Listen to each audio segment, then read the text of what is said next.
Yo, There he is. Daddy Ian. This is my Uh-huh. party. Daddy. Yo, Am I the So, godfather of your kid or what? Did you guys you decide guys that? both look so youthful. really, Well, thank you. Thank you, listen, dude. Ian, I've been I working feel on less myself. stressed lately. You look both like very clean, well groomed. I saw Well, Mo today. listen, Ian, I'm 47 Okay. going on 37. So Shit. I had a birthday last week. You're 54.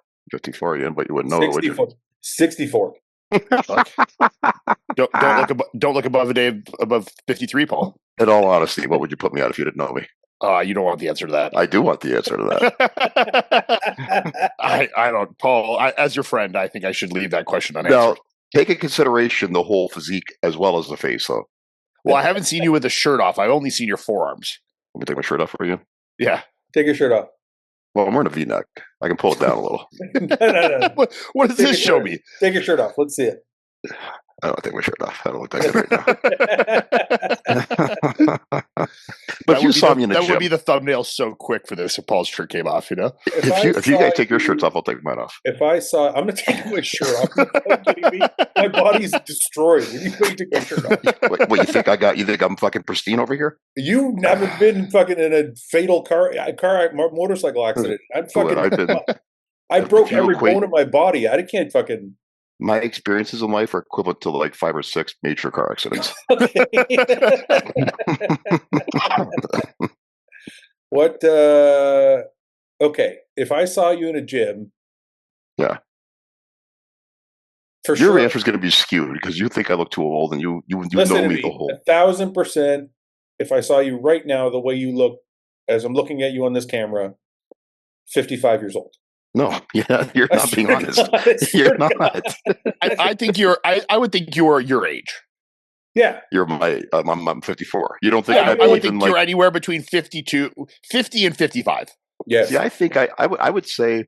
You, Paul, you have a full white beard. That's Yeah, why. if when I shave that off, though, I think I can pass for. Yeah, but we're talking about the way 48. you. Yeah, but we're talking. You about the do way have you to look remember right that now. all of us are lifetime steroid abusers, which does hyper age you.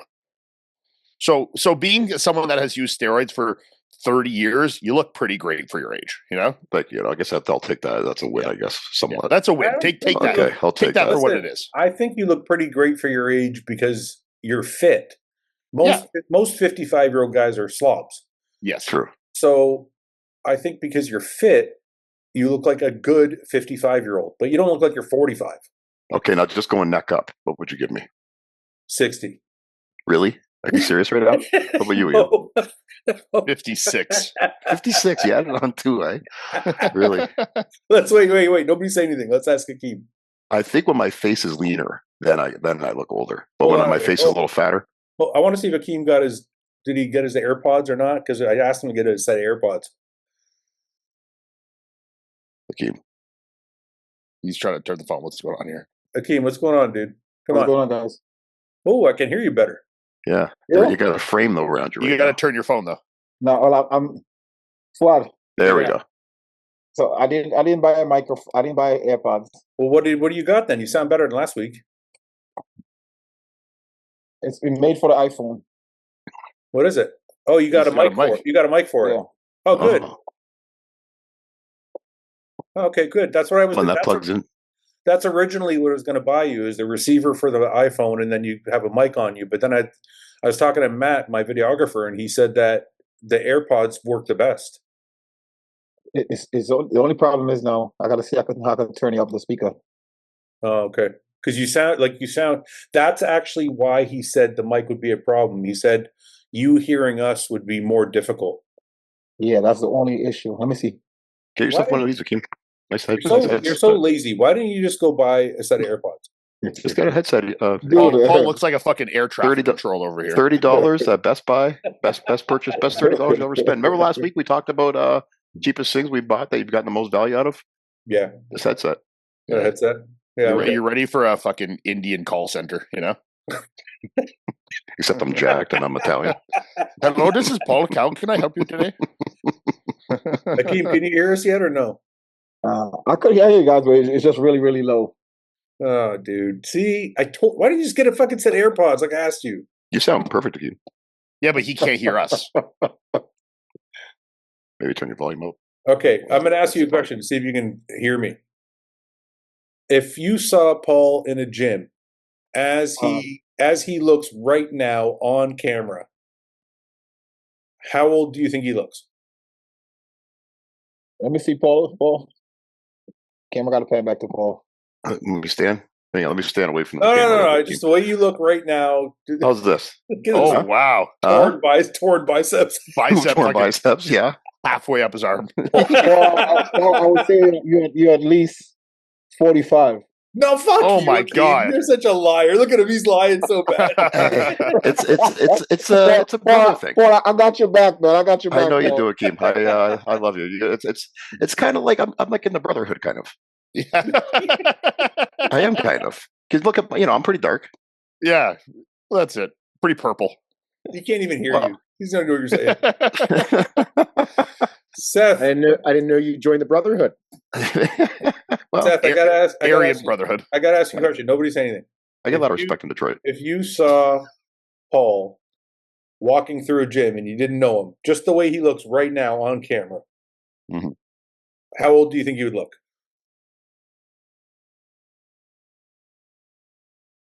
Don't be nice. Be honest. Don't Be don't all Let me think give you a couple. Let me give you a couple different angles. No. Just yeah. Just a couple different angles. Different angles. No, I mean, Stand up. Show him what you showed Akeem to. Yeah, show your torn Look biceps. at the waist has come belly. down. Physique, Look at the- pecs are still full. the facts are still full, Paul. Thank you, Seth. Swear I swallowed a basketball, dude. What the fuck? I'm going to go ahead and say you're like 52 to 55. That's See? what I said. That's what we said. But you stop fucking taking offense to dumb shit, Paul. All right? Just cut You it are out. fucking 52 to 55. That's what I mean. Like, whenever Paul, people, I look 10 years older than I am. You're doing great, okay? Okay. yeah, Me- people say to me, they're like, "Oh, yeah, you look like you're in your early 40s. I can see 45," and I'm like, "All right, fuck you. That's nice." How old are you, Well, there you Seth? Seth. Seth, how old are you, Seth? Aren't you 40? I'm 41. I'll be 42 in a couple months. Oh, that's not When bad. I was- It's like 3 When I years was in ago. California, Fouad, Yeah. Steve's wife thought I was older than Steve. At the time, you're like 33 years old. I'm like 30, 33, 34. She's like, yeah, you're early 40s, right? I'm like, fuck. Well, I'm also off the gas completely then, skinny, lean face, like, and she thought I was fucking like 45. in her defense, she probably thought that because we hang out. Yeah. So she probably thought because we were friends, we were the same age. I'm hoping that was it, but I don't believe so. With the Akeem, age thing on people, like, One sec. bodybuilders always catch a lot of flack for like, "Oh, gear makes you age." It's like, well, thank you, I understand, but here's the thing: I'm living, motherfucker. Yeah. I'm going yeah. after the miles. Look at that miles physique stories. Paul's got. That's Right, worth right. something. Right. For 54? Come on. Yeah. Akeem, can you hear us better now? Can you hear us better or no? No. I'm That's still no. trying to figure this shit out, man. Because out of the microphone, it just came in the mail, right? Why can't you just use your iPhone with no microphone at all? Wouldn't it just work? Wouldn't it be fine? Because once I plug the iPhone, actually, let me try. No, just take the mic off and just use iPhone with nothing. Just Yeah, use the without anything. iPhone speaker and mic, and it should be Yeah. fine. It usually works pretty well. Let's give it a try. Because I've done the news like that before. Like when I've been gone Yeah. and I've got to shoot the news, I just shoot with my phone and it works. $30 a key. Best Buy. Amazon. Have it there by morning. What's going on, guys? I just want to break away to show you one of our sponsors, David Protein. A sponsor I came across by accident. I was eating their bars, actually enjoying them. They contacted me because they saw me enjoying their bars. And so we are now partners. If you go to their page, David Protein, you see here, if you buy 4 boxes, you get the 5th one free. Chocolate chip cookie dough is probably my favorite. Guys, if you want a good snack, they taste really good. 28 grams of protein, just about 30 grams. 150 calories, 0 fat. It's like it fits into your macro count almost perfectly to help you top up that protein count by the end of the day. DavidProtein.com, buy 4 boxes, get the 5th one free. What are you doing in Texas, Fouad? Here for the Texas Pro. Oh, Doing- yeah. I forgot. Yeah. I just got here today. I'm hoping I can get a couple podcasts in, like quick podcasts with some of the guys that are competing. I was going to message Patrick, see if I can get Patrick, and maybe I can get Charles back on for another podcast. He can yell at me some more. And Hey, is Andrew actually doing the Texas Pro? No, he's No. attending. He's just showing up. Oh, okay. And then I'm going to do commentary Friday night for the classic and commentary Saturday for the bodybuilding Nice. and bikini. So And bikini. Oh, you're doing bikini, Fouad? it's my expertise. Yeah, right. Yeah. I follow all classes now, Ian. I know everybody. I want to hear you Expert talk at about looking at asses, you know? I want to hear you talk about their suits. Anyways, Ian, you're trying to avoid the conversation. No, I wasn't sorry. It's just I got on here and I was shocked by how well groomed you guys were. It was just felt like a very pertinent thing to talk about, you know? You're a dad. You're going to be a dad, and obviously I've known this for a while, but like now everybody knows. Yeah. Yeah, crazy stuff, man. Fucking it's nice to have the information out there, you know. It's like you've been so excited. Like obviously, I mean, you know, like we've known for a while. Yeah. You know, so like to have people out there and like to be able to talk about it and celebrate it is fucking is awesome. You know, Can so I talk we're about super excited. Can I talk about all the stuff for the last few months? Yeah, I mean for the most part, like leave some of it for me to talk about, but we can talk about it. Yeah. No, that's what I'm saying. Yeah. So okay, so how long has it been? Can we talk about that? She's 15 weeks. 15 weeks. So So like 3.5 months. So I mean, she's done the first trimester.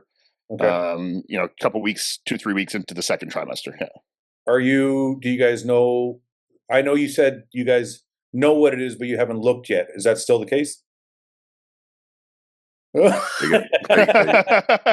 Maybe.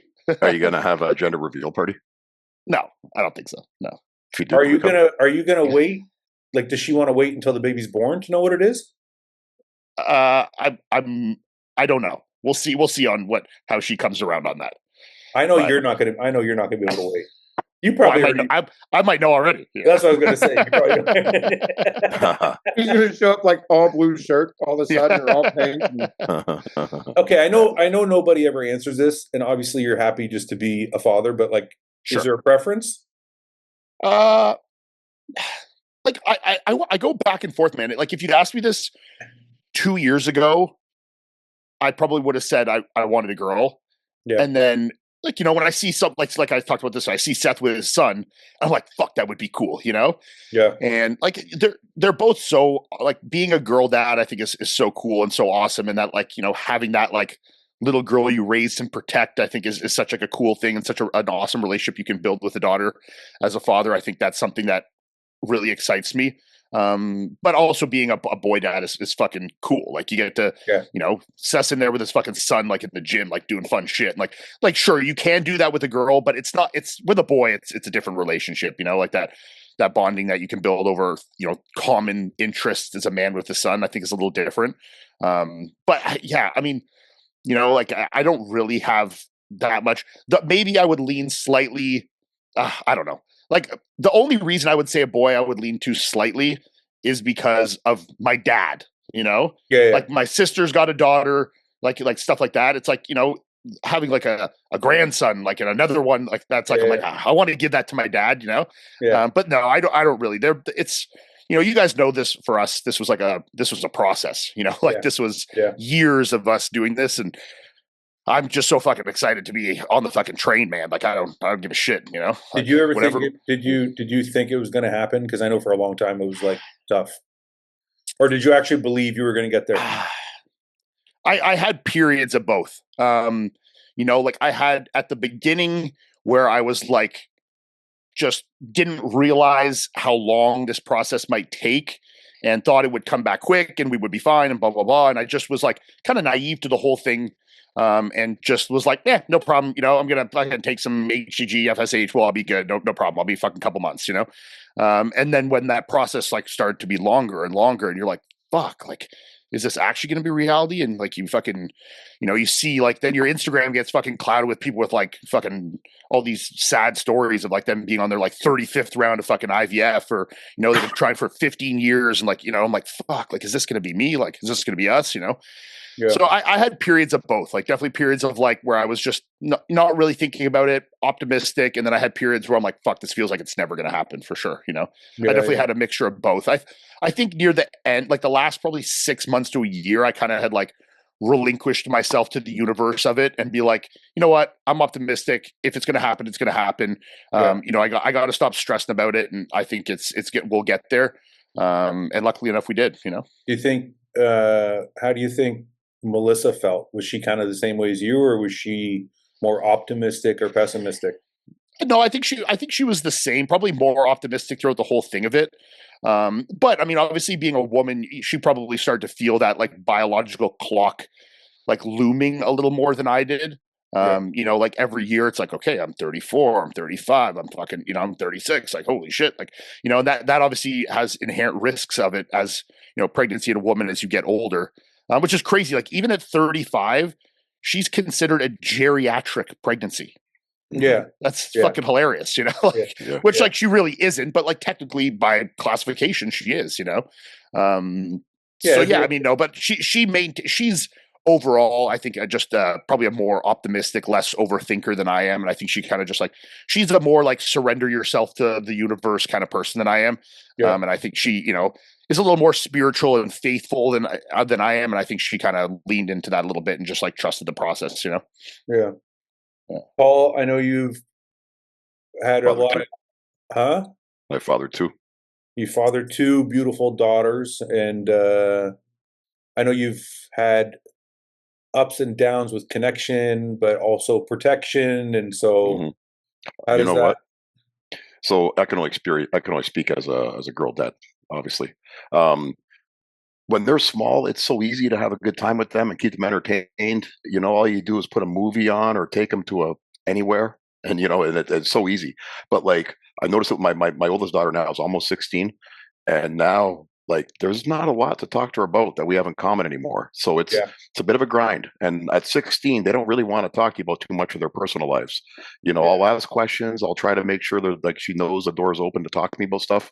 But more often than not, she doesn't she doesn't want to talk to me too much about things, you know. So it's just, but I spend time with her. Sometimes it's quiet, and you know, maybe it feels a bit awkward to me at times. But you know, everyone told me this would happen though. Everyone told me when they hit their teenage years, you're going to lose them for a while, and then they'll come back, and they're like early adulthood, 20s or whatever, you know. Seth, how old is your oldest? 18. Listen, I saw you with your daughters in Pittsburgh when we all went to dinner. They seem like very well behaved, very respectful, but you still seem like you have a great connection with them. What Paul? Did you go through what Paul's going through? What Paul stated, it's probably the most difficult thing about having girls. Like Adeline's 18, she leaves for college in 1 week, and it is wild feelings for me. Yeah, but what Paul said was, at that age, around that 15, 16, 17, like, what do you have in common? Right. How's school? Yeah. Is it good? Yeah. How's your boyfriend? And you get one-word answers. Yeah. You know? Like, you're like, man, like it's really shitty because you're like, and when I look at her, I'm like, I still see that like 9-year-old little girl that I'm like, I love you so much. And then you're like, fuck. I know. I'll call my daughter. Like, it's all these things that we know are occurring in these stages of high school that 15, 16, 17-year-olds learning about their bodies and learning life. And you, like Paul said, you'll sit there and just be like, Paul, you need to, you know what, I say to pause. Stop you for 1 sec, Seth. Paul, you need to have more conversations with Seth. Yeah, for sure. Because listen, you're a couple years ahead of me. You know, me and Paul will sit there and we'll drink our pre-workouts and we'll talk for fucking 45 minutes while we're drinking our pre-workout before we train. Our fucking pre-workout time is longer than our actual workout. Most of the time. Anyways, sometimes he'll be like, hey, I'm having trouble connecting with my daughter. Fuck, I don't know what to say. You know, I want to talk to her and sometimes she don't want to talk to me as much. You need to call Seth because obviously Seth is going through the same thing. I'm like, I don't know what to say to him, right? I'm like, When I talk to guys at work about it too who have daughters, they're the same. It's like, she's like, same thing. My daughter doesn't say 2 words to me anymore. You know, and it's it feels like you're losing them. But like for you sure. Just said, like, it starts to come back. This summer, I've talked to Adeline more this summer than I probably have in the past 2 years. Yeah. It's wild. And the love is still there. They just, you know, they're growing up. They're learning who they are. They got to do their own thing. Like, they don't want to. They know if they tell us something that they're thinking, we're going to be like, hey, that's a really bad idea. Yeah, you should be doing this. And they're like, I'm not talking to you. Yes. I could imagine, and I don't know, and because I'm not a dad, obviously, but you guys don't have sons that age either. So I could imagine a son being 16 is a lot easier than a Well, daughter you being have 16. normally you have sports in common or like That's what I'm saying. necessity Like you hunting have or whatever, something you to know. like, yeah. Yeah, like my Like daughter you- had basketball with her up until recently, and now basketball she doesn't seem to be really interested anymore. Yeah. So now I lost that with her, you know. Yeah. But my youngest one, you know, she's come around where her and I are really building a stronger bond now. So you know, Yeah. you go with the flow. Ebbs and flows. Yeah. You guys think you got problems. I was just on the phone with my cousin earlier Wait, today. what did you do to your fucking sound? It sounds Yeah, good. it sounds What- amazing. Yeah. Is that just the iPhone? yeah. Don't do anything. Just use the iPhone. I gave up on the mic. No, it sounds Like, way better. It sounds way I was- better than the mic. I was trying to like put the mic up with the headphones. I'm like, you know what? I'm just gonna Just go wondering. old school. No, Yeah, it sounds yeah. Sorry, perfect, go yeah. on. Say what you were saying. Sorry. Yeah. So I was on the phone with one of my cousins earlier, and she has a 15-year-old son. Yeah. He comes home from summer school. His dad is sleeping. He goes into the dad's room, steal the car keys. Yeah, I guess you got to 15 deal years with. I guess you got to deal with that shit. Yeah, I stole- This is like Dude. shit like I used to do. I Yeah, stole right. my parents' car Right. so many fucking times. Oh dude. yeah. He wrecks the car. And Oh. he comes home. Yeah, he wrecks the car. He comes he home wrecked like nothing happened. So then she's like pissed off about to whoop his ass. And she's asking him, what the hell was he thinking? He said he came home from school and he felt like going on a drive. Oh, That was his excuse. What the? He's gonna be a fuck? problem. Yeah. I guess that's the problem with boys too, right? It's fucking. Yeah. I'm like, Oh, you, yeah. you can't make that shit up, man. It felt they like say- going on a drive. 50 they years say- old. They Dude, say I boys, stole- the part of their sorry, go ahead. No, go ahead, Paul. I apologize. They say the part of your brain that has to do with consequences for boys doesn't fully develop until like 18, but with girls it develops at like 15, He's 16. Dude, what? definitely in develop because his logic is like, I felt like going on a drive. Dude, I'm 47. My consequences haven't fucking Yeah. developed. Yeah. Yours. Something else. I don't think I have them. They just didn't show up. Yeah. I stole my parents' car. Uh-huh. I stole my brother's cars. And we used to live in like government housing when I was growing up. And Uh-huh. you didn't have a parking spot. You just park on the road in front of like the apartment building. Uh-huh. And so if I was going to steal a car, I had to make sure like I got back in time to get the same spot. That's right, Marcus. I mean, we did that once. Oh, go ahead, fish. No, I just it worked out every time except for when I took my brother's car once, Uh-huh. and he fucking kicked the shit out of me because he's like, my car's not in the same fucking place. I know you fucking took it. I was like, no, I didn't, man. It was up like 2 places. Sorry, go ahead. We had one summer. Me and my next door neighbor growing up was like one of my best friends, and I must have been 14. He was probably 13. Mhm. And his parents at this point would like leave him home alone, you know. And they had gone to the cottage. Their cottage was like maybe 40 minutes, 30 minutes from town. And so they had 2 cars. So that him and the mom and dad and the younger brother had gone off to the cottage, and they were gone for like a couple days. So the whole time they were gone, we just took a second car. We just like lived life. Like during the day, we'd take it. We would go to the fucking, go visit friends, go to the gym. We were just driving around town like a just normal car. Just like it's Like normal, like adults with a car, just like we're in this fucking like Buick LeSabre, like driving around, just like chilling. You know? Yeah, just vibing, like 2 14, 13-year-olds, you know. And then one night we had picked up a couple friends and we were sitting out in the dark. It was late at night. We're like sitting at a skate park, like just sitting being fucking hooligans in there. Smoking I think cigarettes. one kid's in the back, like smoking a joint. We're like, a couple are drinking in the back, and we're sitting there, and on the main road, you can see like a cop drives by and then backs up, spotlight on, right into your face. Uh-huh. Fuck, guys are throwing the shit out the back seat of the forest, Oh my God. They pull up and they fucking took us, had to bring us all home. And then my mom was the one home. My buddy's parents weren't home. So like they go to his house, no one's there. They, to my mom's house, kind of explained what had happened. And then they couldn't get a hold of his parents because they were at the cottage. So it was like a few days or like a next day until they found out. And then like my mom had to go with his dad and like drive there, pick up the car from where they left it. And it was like a whole fucking ordeal. I remember that. Hey, that's what you got to see, Paul. That's what you have to deal with. You had boys. Fuck, man. Who knows? Yeah, Paul. Yeah, you're lucky, Paul. Yeah, I'm lucky. Yeah. I just worry about You would have had more grades right now. Yeah. Ian, when you think of, what they say. Sorry, Fouad, 1 second. There's one saying they make. There's one saying they make about having daughters. I think that rings true. You probably heard the saying before. With boys, you only got to worry about one dick. With girls, you got to worry about all the dicks. That's a good one. That's a good one. Yeah. Yeah, it's the last thing Seth needs to hear right now. You know, It is Yeah, all me too, man. It's so Me too. bad. It's so terrible. Ian, Not is it pure excitement or is there like fear? I have moments like it's 98% excitement, and then I have like I woke up this morning, I was just like laying in bed before I got up, and I'm like, I'm gonna have a fucking human to look after, you know, like a human person that I'm responsible for keeping alive in like 5 months, 6 months, you know. I'm like less than 6 months, you know. I'm like, I don't know how to fucking what to do with a baby, you know what I mean? No. Like, look, I've been around a lot of babies, I know babies, but like it's different when it's your own. You know, like how long do they fucking do this? Do they put them on their fucking tummy and care? What the fuck do you know? I don't fucking know this shit. I'm like sitting there for a moment. I'm like, what the fuck am I getting myself into? This is crazy, you know? Yeah, I can see Ian being the dad that goes on ChatGPT and start asking for questions. sure, dude. For sure.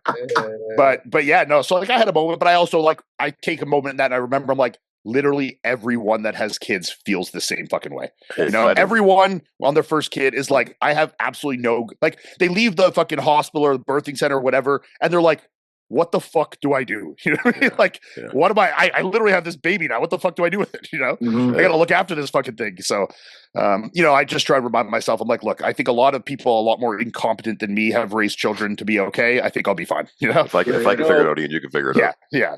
You know what I think?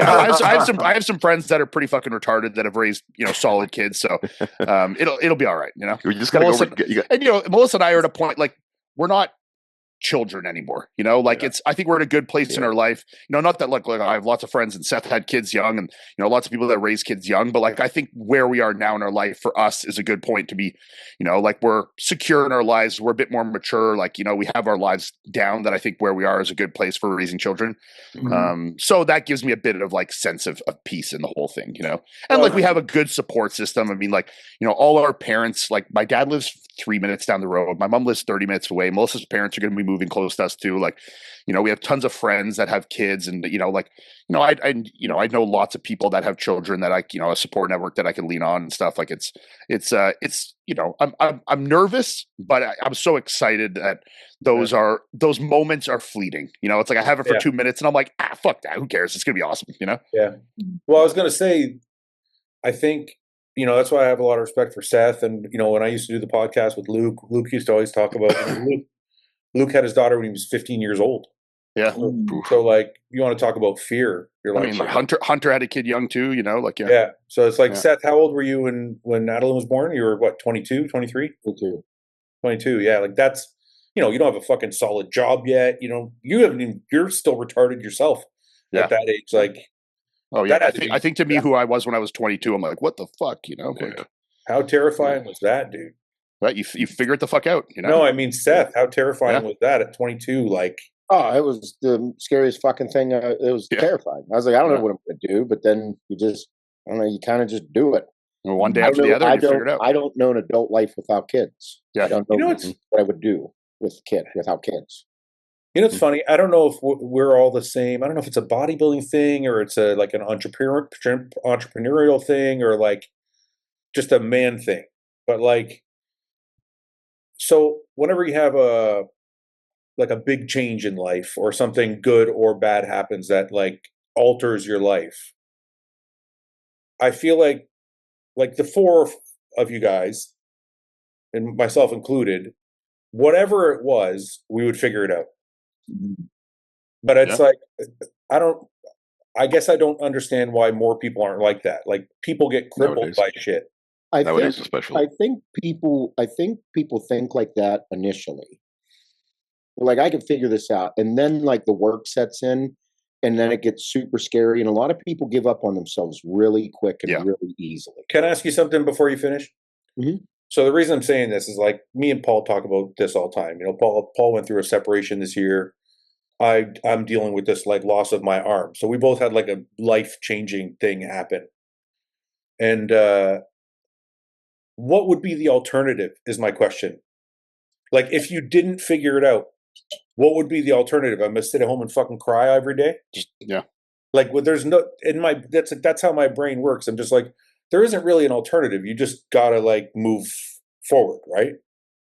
You're right, but that's what I was getting at. Like, it's, you know how we talk about Paul and what he's going through, and we're always there to, like, kind of little supportive of as much as we can and have fun and make sure that there's life that's being breathed into that. And the same with you. Even though it's just for this blip of time that we're on this podcast, there's a lot of people that, how many times did you have to give up, Fouad? Every day still. Like, during this process, you just were like, I'm going to stay persistent. You were like, how many times? But wait, but that's my question to you though. What is giving up? What would be the alternative? Fouad, but people not all people think like you consistently. Okay. Like, every day you had a battle. Like, I think about just the simple things that you had to go through on how to relearn to do things in life. Like, that'll break a motherfucker. Yeah. Like, but that's, your mindset is wired. Like, some people just have a blip of what you have consistently day in, day out. Right. That's why society has these really down times and these super depressive states, and why we have so much anti-anxiety medication, anti-depression medication, anti-everything, because there's, around every corner is something to kick you in the balls and keep you down. Right. So, and what this podcast does for many people, and how we talk about, we're just bros on here talking about vulnerable things, that we breathe life into their days, where they're like, I connected with him on this. I feel normal, and someone like him at that level, I can do this too. Yeah. Right. They constantly need that motivation, because what we have is discipline. We know that if we stay persistent, we will succeed. Not everybody thinks like that all the time. Well, they haven't seen proof of that in their life enough to believe in it, you know? And I think that's where, where we've lived that experience in some way, that, you know, that tenacity can pay off. And I think that, you know, pushing through those things, that there can be light on the other side of the tunnel. I think a lot of people have experienced that and built trust within themselves in their regular life to believe that in themselves, you know? I gotta be honest, and this is gonna sound so fucking bro-ish, but like, if it wasn't for bodybuilding, I don't know if I would have been able to deal with this the same way. Because the patience, like, the one thing bodybuilding teaches you is patience, because you're like, you just can't get it. Delayed gratification. Yeah. Like, no matter how much juice you take or however fast you try and do it, it's going to do what it does. A good physique takes 10 years. Right. So I think, like, the one thing when I deal with shit now, I always revert back to my bodybuilding years to help me get through whatever I'm dealing with. It is like I think it's, sorry to cut you off, Seth, but I think it's more so like perseverance, in a sense. It's what? Perseverance. Yeah. Pushing forward. Yes. Yeah, but I mean, that all came from bodybuilding. Like, yes, exactly. Because to think about it, like, when you first started working out, right? The first time you feel pain, like, you know, pushing past a set, what's the first thing you try to do? You try to stop, right? Right. But eventually, you build that physique where pain becomes like normal to you. And you want to have that feeling, you want to push past it. Right. And that's, you know, actually just putting that into your life. Like, versus come up with an obstacle that you can't overcome, you use that same method right there to overcome that obstacle. Right. And a lot of people don't have that. Because if you look at new beginners, you know, that you see them training and stuff like that, the minute the muscles start burning, that's it, they quit. They get scared of it. Yeah, well, that's why they create these things where, like, you're doing too much. You know, you only need one set, or you only need exactly. one. Yeah, I mean, look, it's that's a bodybuilding trick. It's not even just that pain either. It's also, like, you know, I've dealt with a lot of injuries in my career and shit. And I had to learn how to, like, figure out how to get past them and stuff. Like, just bodybuilding overall, like, kind of like, it teaches you a lot that you can apply to everything else in your life if you fucking, you know what I mean? Anyway, I'm just gone off on a tangent a little bit. I apologize. No, it's good. No, that's a very, very great point. What's going on, guys? As many of you know, I have been sponsored by Merrick for many years now, and they sponsor other bodybuilders like Ian Valier, Samson Dowda, Derek Lunsford, just to name a few. Now, a lot of you don't need that level of treatment, but you do want to check on your blood markers. So if you go to Merrick Diagnostics, it's a little bit different than Merrick Health. If you go to Merrick Diagnostics, you can shop by goal, you can shop by specific thing that you want to check out. You can create your own blood panel and save yourselves quite a bit of money, because that way you're not having to buy the entire panels that they've built out for you that are maybe a little bit more extensive than you need. So you can shop by gut health, you can shop by metabolic health, by heart health, whatever symptom you want to check, you can check. If you just want to check your testosterone levels, you can check that one thing. Get to Merrick Diagnostics right now. Check it out. Look around. Shop by goal. Shop by building your own panel. Shop however you feel it suits you best. Most importantly, it is tailored just to you because you're going to choose it, and it's going to help you financially because it's going to cost a little less because you've designed exactly what you need. MerrickDiagnostics.com. Check it out, guys, right now. It's probably the best way to keep yourself healthy and moving forward. Seth, what's going on with you this week? Anything new? Your daughter's going away to college. How do you feel? I'm terrified. I don't know how I feel. I honestly don't. Like, I'm just. Where's she going? She's going to Penn State. Also not too far. No, it's about 2.5 hours. Okay, that's not too far. 2.5 hour car drive. Okay, that's not too bad. Yeah, but she's not allowed to keep a vehicle there. It's part of like the freshmen. No freshmen get vehicles there. So if she's her rule, their rule, or your rule? Their rule. Oh, their rule. Really? Mm-hmm. Why can't they keep vehicles? I don't get it. Because freshmen tend to drink a lot. Really? They also are very big on wanting you to embrace Penn State. Mm-hmm. Okay. So they don't want you to leave and go like home. Stay there and build in the community. Yeah. They are so big with what they do there. Penn State, bro, they're not a football school. They are a fucking people school. Really? They're my favorite college football team when I was a kid. Oh yeah, it's still massive football, but what I mean is like wrestling. It's all about the kids. All about involvement with the kids. It's intense. It's really good. I'm excited. I'm so jealous of like fucking American colleges. I don't feel like Canadian university. Go to fucking Penn State, you know? Yeah, sure. They're just like the culture. The culture at the like the like, oh, where'd you go? I went to Western. Like, are not like you know, like Canadian universities are like Guelph. Like Canadian universities are like you go there to get an education. Yeah. Which is cool. Wait. What did you just say? You know, you get an education. When you say that, it does sound like, you know. No. I'm not saying that's not what you get in the States. You better clarify that one.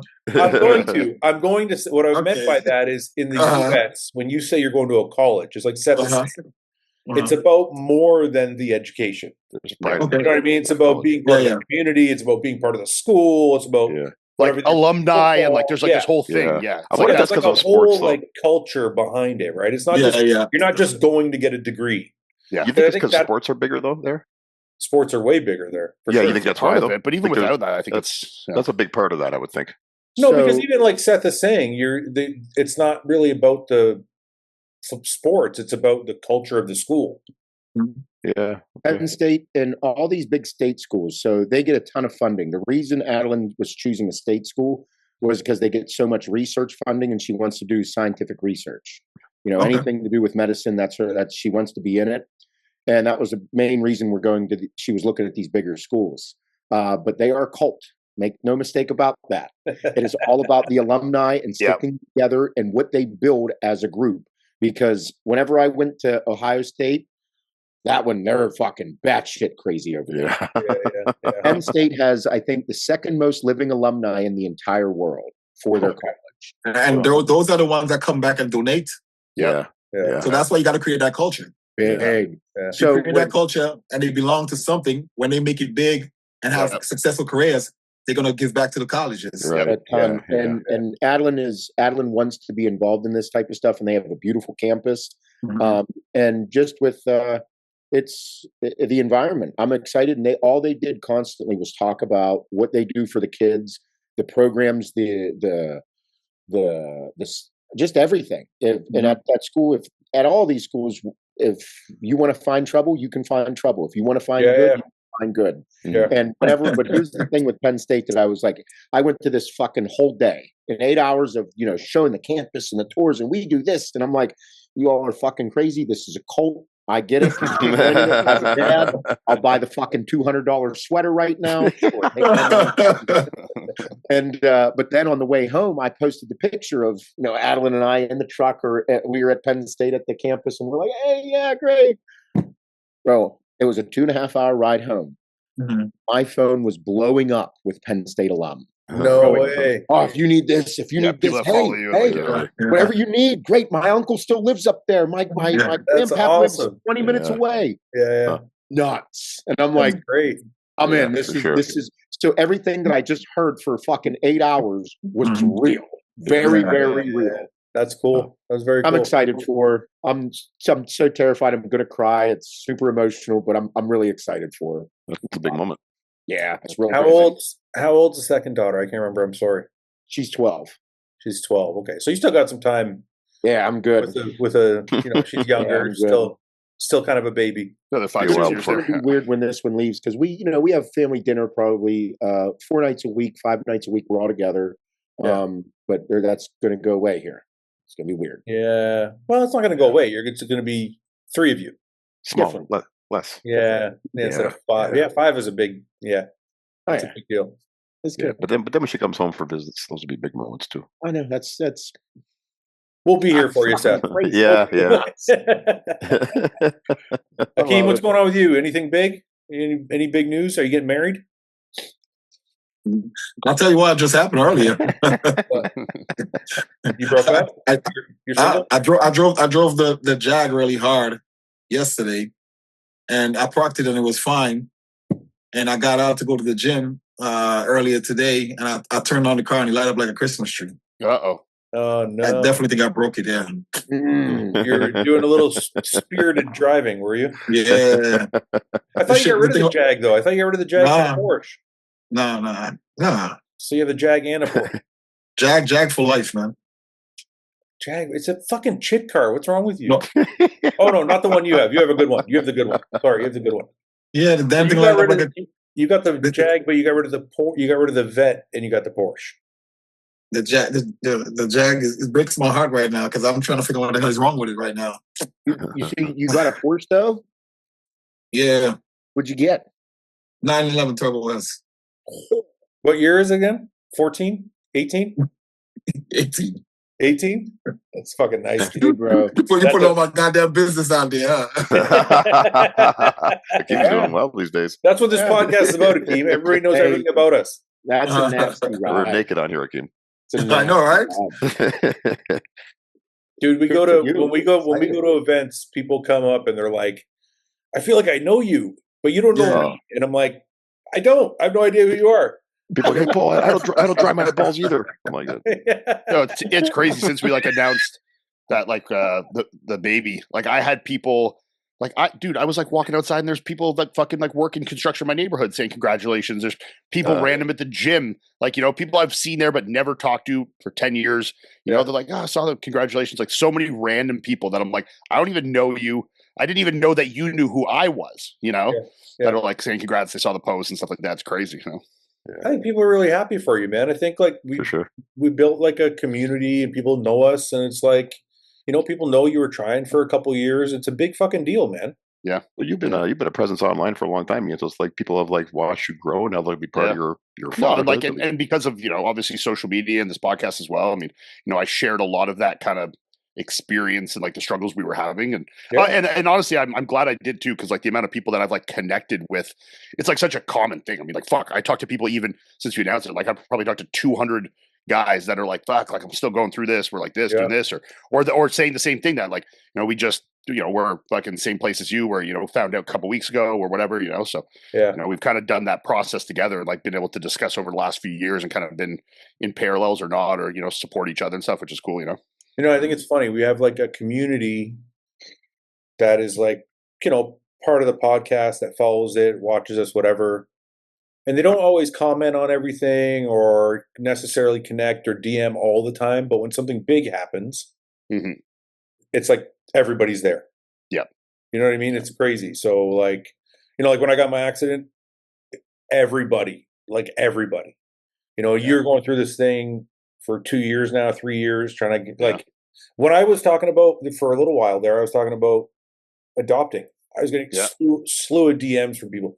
I adopted. It's great. You should do this. It's cool. It's cool to have that that community that's there. Yeah. You know what I mean? So that's the really great part of the internet. That's the part I try to focus on. The community building like that is awesome. Yeah. You know what? This is since we were talking about Paul earlier about this. Have you seen the guy that got for Walmart? What's that? The Walmart guy?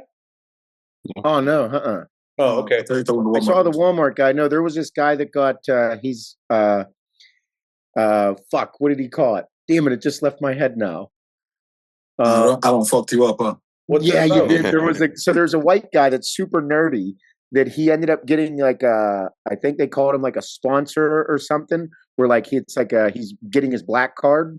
He's a super nerdy white guy, and the guy's going about it, dude. It is the funniest fucking thing on the internet. Dane was telling me because he's like he stitched this thing. I'll see if he sent it to me. What's the Walmart guy? You guys seem to all know this except me. What is this? Yeah, what is this? There's a Walmart guy that was all I saw. So he goes to Walmart and like I guess if somebody's struggling or whatever, he buys all their groceries and stuff like that. Okay. Yeah, and then now Walmart banned him from everything. What? Yeah. What? So he was going to pay. He was paying for. So he paid for people's groceries and stuff like that. Buy people gas and stuff like that. And why would they ban? What do they care? They're not giving them a reason. They just banned him from all the stores and stuff. Really? Is there a big social media backlash? Yeah. So now he's trying to get everybody to boycott Walmart and stuff like that. Oh wow! Trespassing notices. Yeah, trespassing and all this other stuff. Yeah, you see it? Yeah. So that's the big thing that's going on right now because it's all over the internet right now. Oh, I didn't hear about this. Yeah. I've been watching that. This is the original. Any Sam's This was him being arrested. or any Murphy gas station for life. They give a ticket. So there's a life ban from Walmart. Who's issuing that? What? Who's issuing Yeah, they that? banned it for life. So For what? What'd we do? that's any private business can. I didn't go to Walmart. I just came and Well, they can't just do it for no reason. Yes, I can. Even if we're not They there. don't have to have a reason. So I don't. Well, can I appeal that? What? Can I appeal You that? can call corporate. Yeah, I'm definitely appealing. that's I'm gonna give it to my lawyer. Have a good that's day, fine. buddy. You as well. So he just like this guy is just buying people's groceries. I don't even know why. Like I can't figure out why they would ban it. He should go to Whole Foods and do it there. Go up. 1 second. I want to say sorry. Okay, I'll go back. What do you want me to do? And click show more. The reason Walmart stated that the lifetime ban stems from past disruptive behavior and repeated policy violations, trespassing for others. That's bullshit. That's not. Why did they ban him before then? Resurface clip shows older disruptive prank style content from his early career.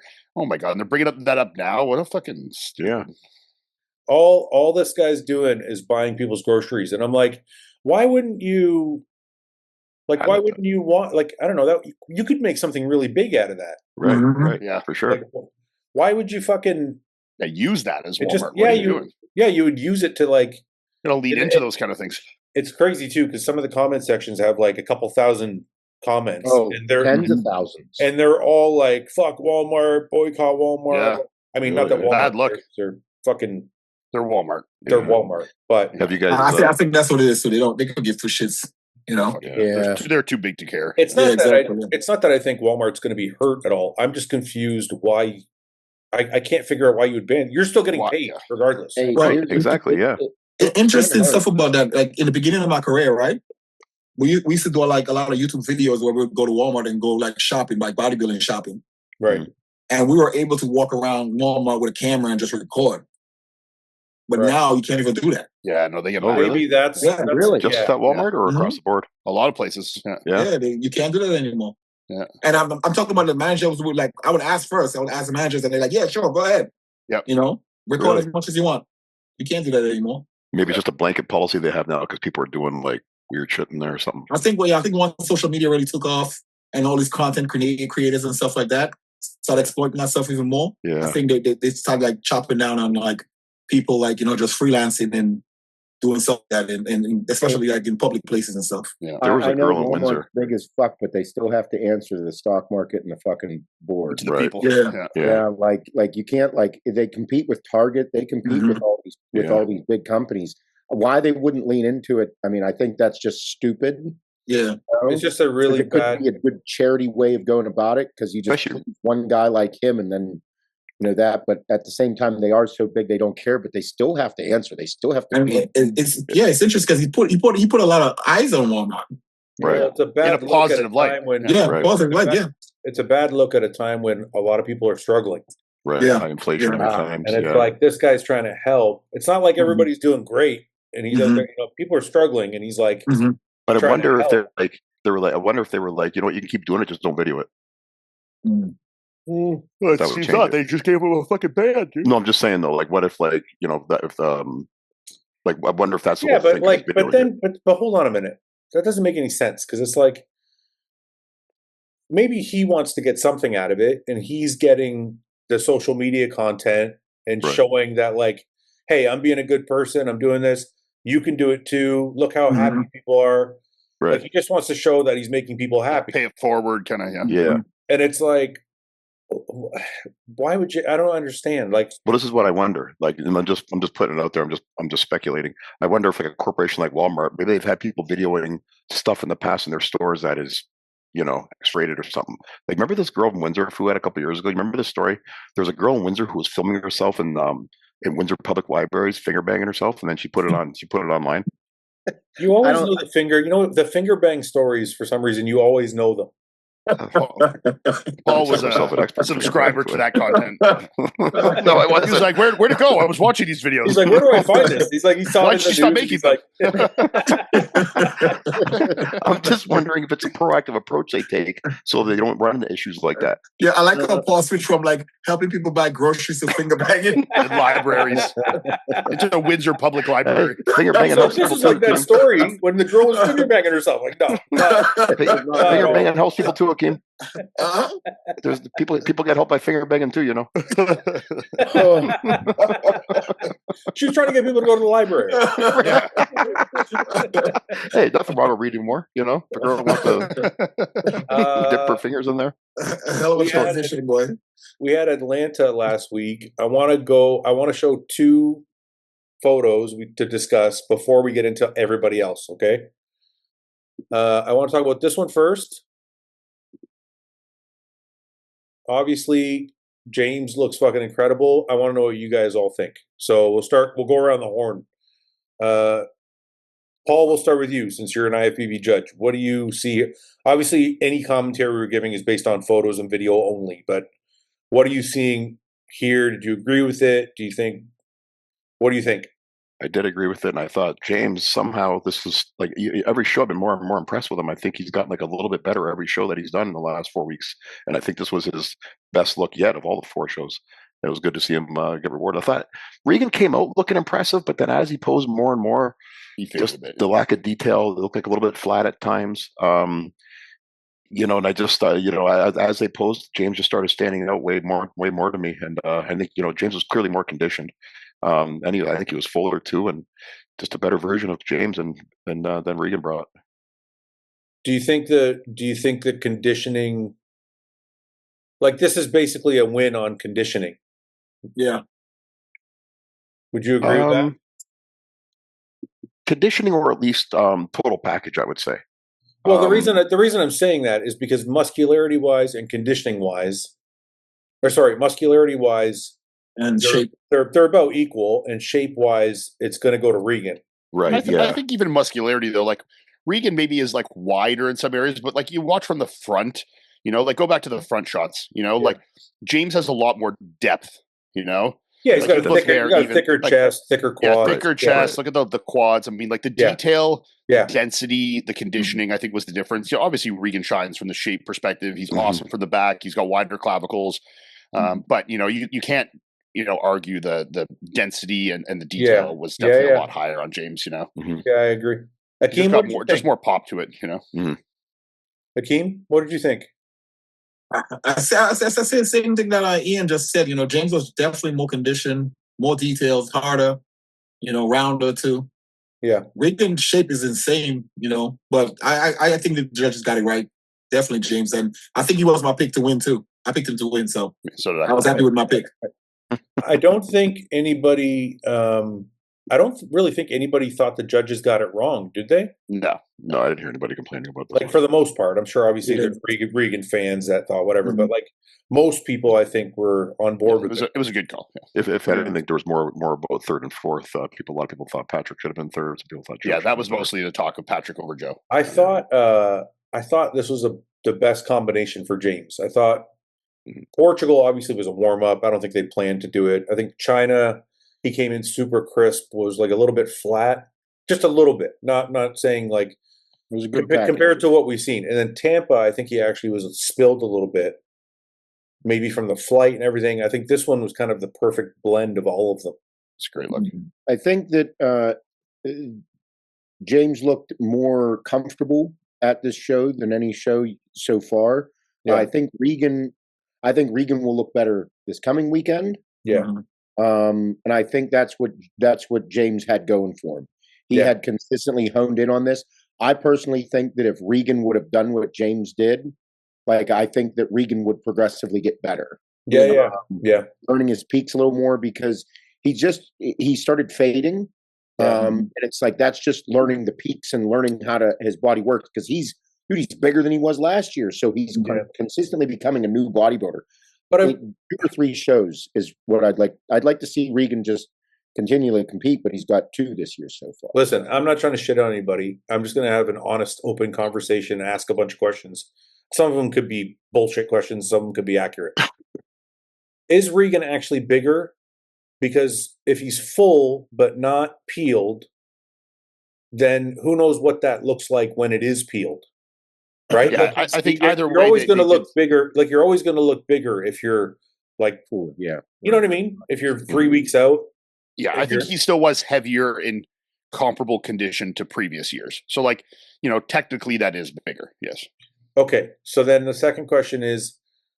In my opinion, from what I've seen from Regan, he always struggles with the blend of being full but still being hard. Every time he gets super full, he loses the conditioning. Every time he gets really conditioned, he looks like he has too many gaps. Yeah. So what is it like? How does he find that balance? I think it's by competing more. Yeah. I think is it though, or is it because he's got such a big structure, he just needs more muscle? Well, it is, but he's constantly gotten bigger every year, and he's never got to that point. And he does, and I'm like, I'd like to see him compete more to start learning his body more, so that way he can continually, progressively say, "Yes, I need to be 30 pounds fucking bigger."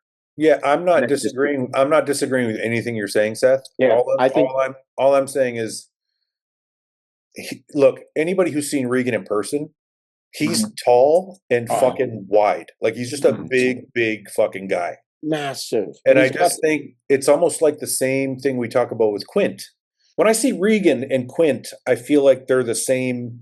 They have the same problem. They have super big structures, like just big bone structure, wide clavicles, tall guys. Right. And that's why we're always that means a lot of space. Yeah, and they take up a lot of space. And when they get peeled, it leaves some gaps. And I think Quint has done a better job than Regan of filling them out. Just recently, I think Quint finally took that's what I'm saying. Into it. Yeah, I think he's a little bit ahead of Regan, maybe, but then again, you could also say like Quint is better from the front and Regan is better from the back, so they still have gaps on the other sides, right? I kind of agree with Seth though. I think if he had did 3 shows back to back, he probably would have nailed it. Like if he had went from Tampa to this show, he would have nailed it. Yeah, and I'm not. And let's see how he looks in Texas, and then we can make that argument. Should he continue to compete a little bit more? Yeah, and like I said, I don't disagree with that. I just think Jay Cutler thinks Regan has potential to win the Olympia. That's what Jay has said that. Mm-hmm. I think we all could believe that, yeah, but he would have to pull. I think what you're saying is he has to pull what the fuck Samson did. Yeah, because the dude's got to get stupid. He is. That's what I'm saying. In person, he's got to gain 30 fucking pounds, which is ludicrous. But in order to play this game against these guys with his frame, that's the world he's got to live in. That's if he wants to be a top 6 guy ever, or top 8 guy even. That's what he's got. Because I know guys will get caught in the number of I'm 270 on stage. Like, is that not? It's like, well, no, it's not. Not if you're structured. The number is irrelevant. There's guys that look fucking huge at 230 that the same structure, like the same guy, comparable height, looks smaller than that at 255. It's irrelevant. I competed at the same weight as Jay Cutler. Do I look the same size as Jay Cutler? No. Yeah, weight doesn't mean shit. Yeah, exactly. Like we're the same height, we're the same weight. It's not the same thing. I think you guys are still not giving him his props because remember this guy used to be classic physique. Who, Regan? I'm not taking. But wait a minute, Keem, I'm not taking. I'm not saying you're taking that away from him, but I'm saying the concept of him getting to get bigger and bigger and bigger, like that's a big jump from freaking classic to looking the way he look right now. I'm not taking anything away. What I'm actually saying is the opposite. I'm saying he has put on a lot of size, but because his fucking frame is so big. But my thing is, I think he's not competing enough. Yeah, I agree. You can't expect to do 1 or 2 shows a year and expect that muscle to look the same. Like you have to compete more. Yeah. To get that dense muscle that that granite muscle. And if you're only doing 1 or 2 shows and then going back off season, the muscle is not taking time enough to mature. Granite or granite? Granite. I was curious. Good, that's the only one. Granite. But then again, that's confusing for people watching, because we always tell people, like, if you rush to compete, then you're not building your physique, because the physique is built in the off season. So, like, yeah, but I think we do see a thing with guys that are perennial, like, do an off season, get down for 1 show, think they're not ready, go back in the off season, try and get big again, and they do that year after year, and you see minimal changes. Versus the guys that are like, okay, even though I'm not there yet, let's fucking bang out some shows. Let's get, keep trying to get better. I'm down in shape. Let's keep hammering some shows. Try and progress the look. Okay, where are we at the end of the year? Then move on. Perfect example is James. Yeah, well, right. Yeah, the blessing. Perfect example, Patrick Moore. Well, perfect example. Bring up, Patrick's like 6 shows deep this year. He just had one of his best showings, if not his best showing of his career. Yep. I was just going to bring up Patrick. I think this was an insane good look. I actually think this is the best Patrick we've ever seen. It's better than the Olympia. I know people will be like, "Well, he placed 10th at the Olympia." I'm like, that was a long time ago. Different. This is He's so much bigger now, man. Yeah. He's so much bigger. Yeah, this is a better. He's never been this hard at a show. No, the fullness, hardness, aesthetics. This is such a good look. Not at this size. When he was smaller. Yeah, like, look at that. That's so sick. Yeah. And it's in other Patrick's also a deceiving one. You don't realize how big Patrick is. He's very wide. You see him in person, man. When he came to Detroit. Yeah, I know. When he came to Detroit, I'm like, this fucking guy's like 5 feet across, man. Yeah, his shoulder width is insane, and his waist is like this, so it makes him look even wider. No, this was a crazy good look, man. Yeah, his pose has gotten better too. He won the best poser, right? Yeah. Did he? Yeah. It's crazy to think this was like show number 6 or whatever it was. I think it's like 7 or 8. 7 or 8, I think. Yeah, because he started this year. Started in Detroit. And it's not even the amount of shows. He's been dieting since fucking December. And he looks bigger and leaner. It'd be different if he just kept getting leaner, but like you could see there was like some, fatigue in the physique building up and starting to look like, a little flatter and smaller, but crisper. It's the opposite. It's like better in every single perspective, Mm-hmm. He's fuller, he's bigger, he's leaner, Mm-hmm. I thought once we started to see Patrick slip a little bit, because Detroit, he looked pretty good. Mm-hmm. And then he had a couple other good looks, and then he started to slip a bit. I thought that was it for his season. Yeah, me too. And then all of a sudden, he fucking pulls this shit. I'm like, what the fuck? But no, I agree with Akeem. I'd like to see Regan do something like that. Like have a fucking season, Yeah, exactly. Like get out there and fucking compete and do a season. Nail down that conditioning. Fucking push it. And try and perfect your look over the year. Like just because you're not big enough one show doesn't mean the season's over and you have to call it and you can't grow or progress within the season. I mean, we just seen it with Patrick, who's as deep, if not deeper, into his career and older than Regan is. So like these guys are still improving, man. Even within the season, I was the same. I mean, I was never best my first show of the year. I would get better as shows went on. Sometimes you need to just keep fucking pushing it throughout the year, And it gives you a lot of momentum going into the next season. Finishing off a year like that. Well, and it's just fucking experience. Yeah. Like Akeem was saying, it's like you need to just fucking have more times, more cracks at the whip, man. Like getting in shape, peaking, comfortability on stage. Figuring out like, he flattened out and he faded a bit throughout the prejudging or whichever round it was. Like, why did that happen? Let's progress. Okay, next show, let's fix that. Well, why did that happen? Let's keep fucking nailing down this process, right? Dude, James looks fucking wild. Yeah, he was so dense. It's just crazy. Gnarly. And this is what I think when I think of British bodybuilding. This is what I think about. Yeah, just like gnarly fucking oodles of grainy muscle. It's funny. You can always see a bodybuilder's energy on stage. Like you could tell confidence. You could tell he knew he was on 100%. Yeah. So people pose different when they know they're on 100%. Yeah. Going to some other guys though, I want to talk about before we get into Patrick and Joe. I want to talk about Lewis Breed because there's a new debate kind of going around, and I don't know. It's like I hear it getting louder. I see it more and more. People are like, Classic is being judged too much like the Open, and the Open is being judged too much like Classic. And I think Lewis Breed is a really good example of that because we're looking at a guy who's absolutely fucking peeled, who's got a ton of muscle, and he placed behind other guys maybe that weren't as good because of his shape. I'll make an argument to this, and I think the issue is, as you can see right there, was his midsection.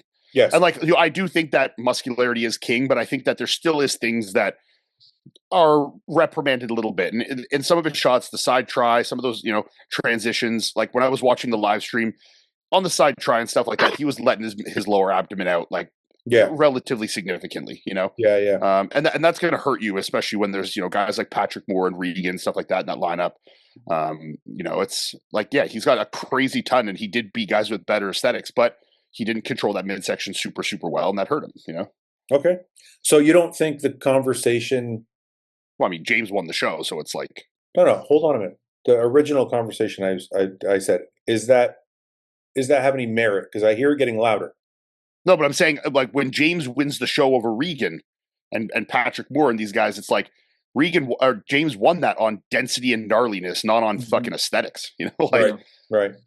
Like, and Nick won the show before. Like, look at the guys that have been winning shows. Like, they're fucking freaky monsters. But is the tipping point is it's a fine line. Yeah, there's a threshold. That waist is like if Nick let his waist out. Yeah. Whenever he lets his waist out, because he didn't at that show, but when he lets it out, it's like fucking. It can change things. It changes things that drastically, that quickly. Yeah. I guess I think that's what. Listen, this isn't checked as well. Look, I'll agree. Do I think that they are placing a higher and higher emphasis as the years go on aesthetics? Yes. Do I think that's a bad thing? No. I think that and I think they're still rewarding the muscularity, the conditioning, but you can also simultaneously reward that in combination with aesthetics, And I think that when you look at someone like James, he has a good blend of that. His aesthetics are still solid. He doesn't have, his waistline is good. He keeps it under control, but he's got a ton of fucking gnarly muscle and detail and conditioning, Yeah. I don't know. And it's like, you look at that lineup, it's kind of like, it's indicative of that. Like, you had James winning, then Regan super aesthetic, then you have Joe mass monster, then you have Patrick Moore, then you have Lewis Breed. It's like, it's literally one like it's back and forth. Each one is a completely different thing, Yeah. I don't think the criteria are changing. I think it's just they're judging what's in front of them. Yeah. And they're going by best package. So if someone's shape, if he's giving up that much of muscularity that particular day, then his shape may not be enough to overcome that. Yeah. And some days you could be the best guy, even though you are letting your midsection out a little bit. Yeah. You could let it out a little bit on a side try, and still that your muscularity and your conditioning is so, good compared to everybody else that could get you the win. It does happen. But there's also a lot of guys that have those tools with good aesthetics and good midsection control as well. I know you guys aren't going to agree with this, but and in that regard, when it comes to open, I think I'm on the same page as you guys. I think with classic, I feel a little differently about things. I feel like classic is becoming, muscularity is starting to become rewarded more and more, I think.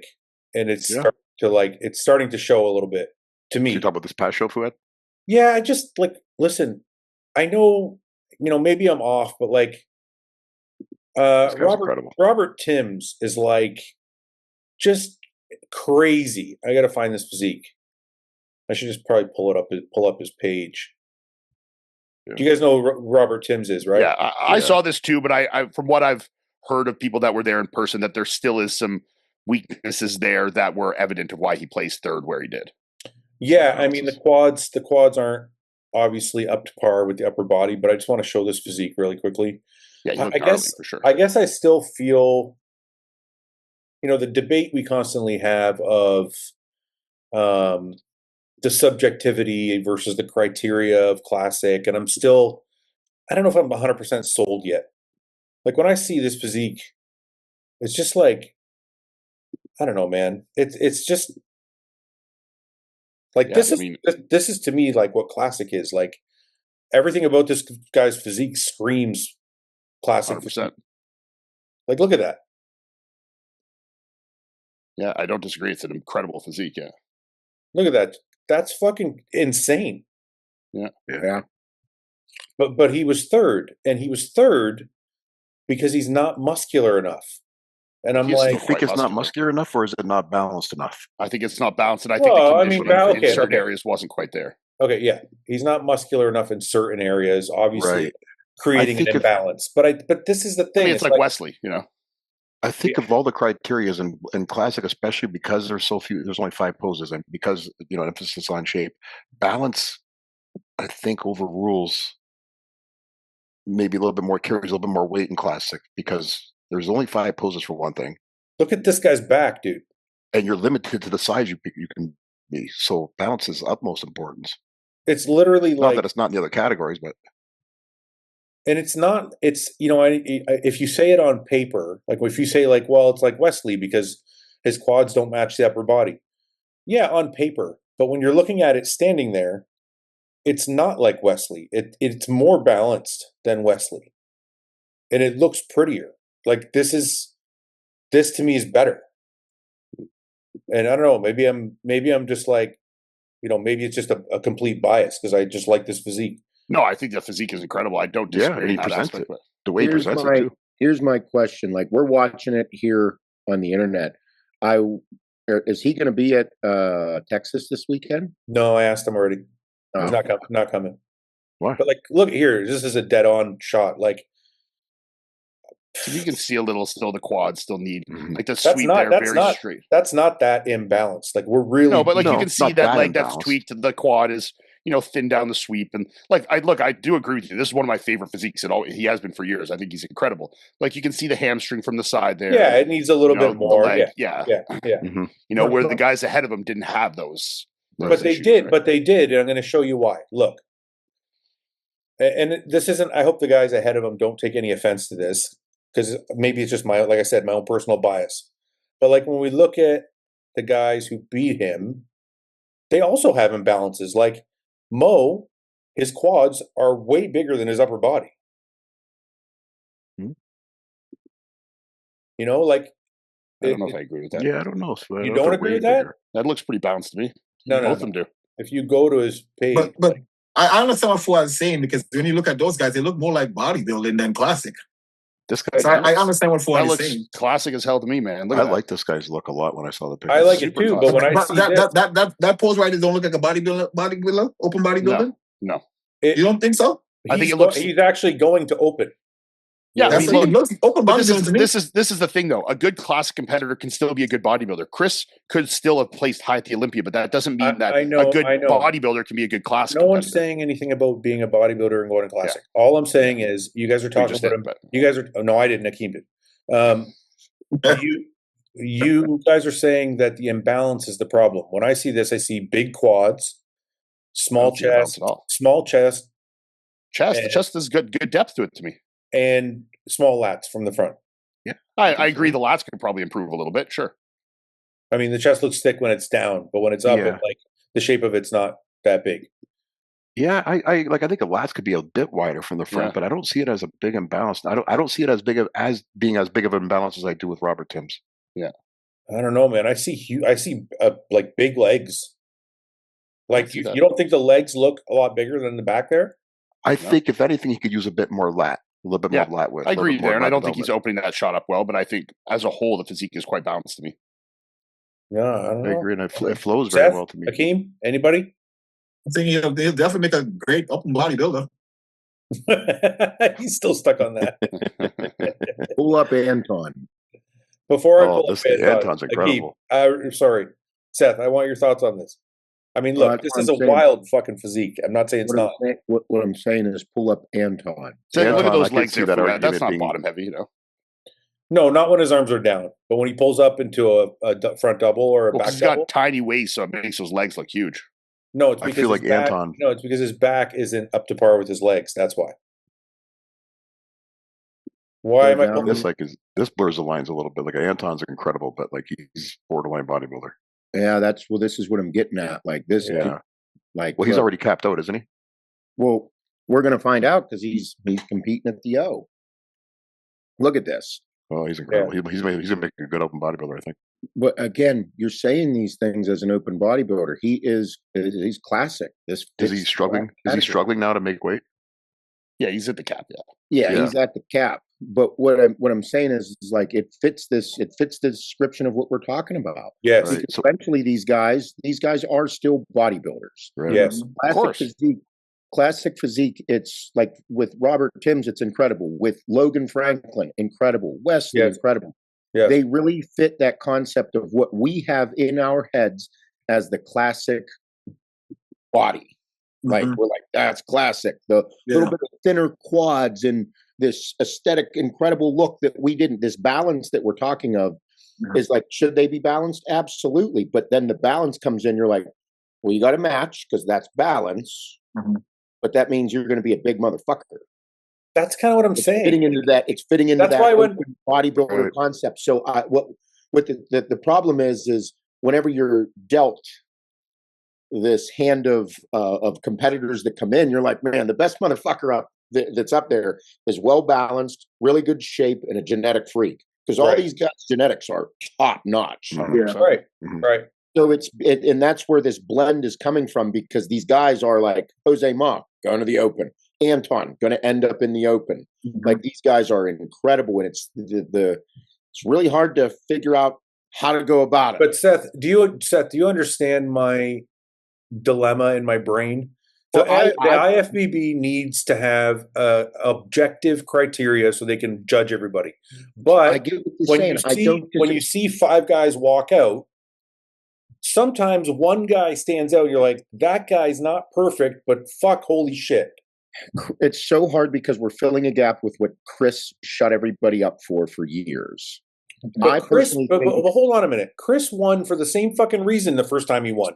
He wasn't perfectly balanced, and he wasn't the most muscular guy. He had a unique shape, and if you are using that criteria, Breon was actually more balanced and more muscular. But people picked Chris because they're like, that fucking shape is different. But again, that's what I was saying. Like Chris, nobody argued because it was Chris. It was just incredible. I know, but now we're not. Now we're saying something different. Now we're saying no. It's got to be balanced. But that's kind of how this shit works in bodybuilding. That's why it didn't work that way when it was Chris. It's a fucking shit show. Let's face it. I'm sitting here like Logan Franklin. I think Logan Franklin has like the most classic physique there is. I love Logan's look. I love watching him at Pittsburgh. I'm like this, or at the Arnold. I was like, this fucking guy this is incredible. This is classic physique. This is what I want to see. That's what I would say too.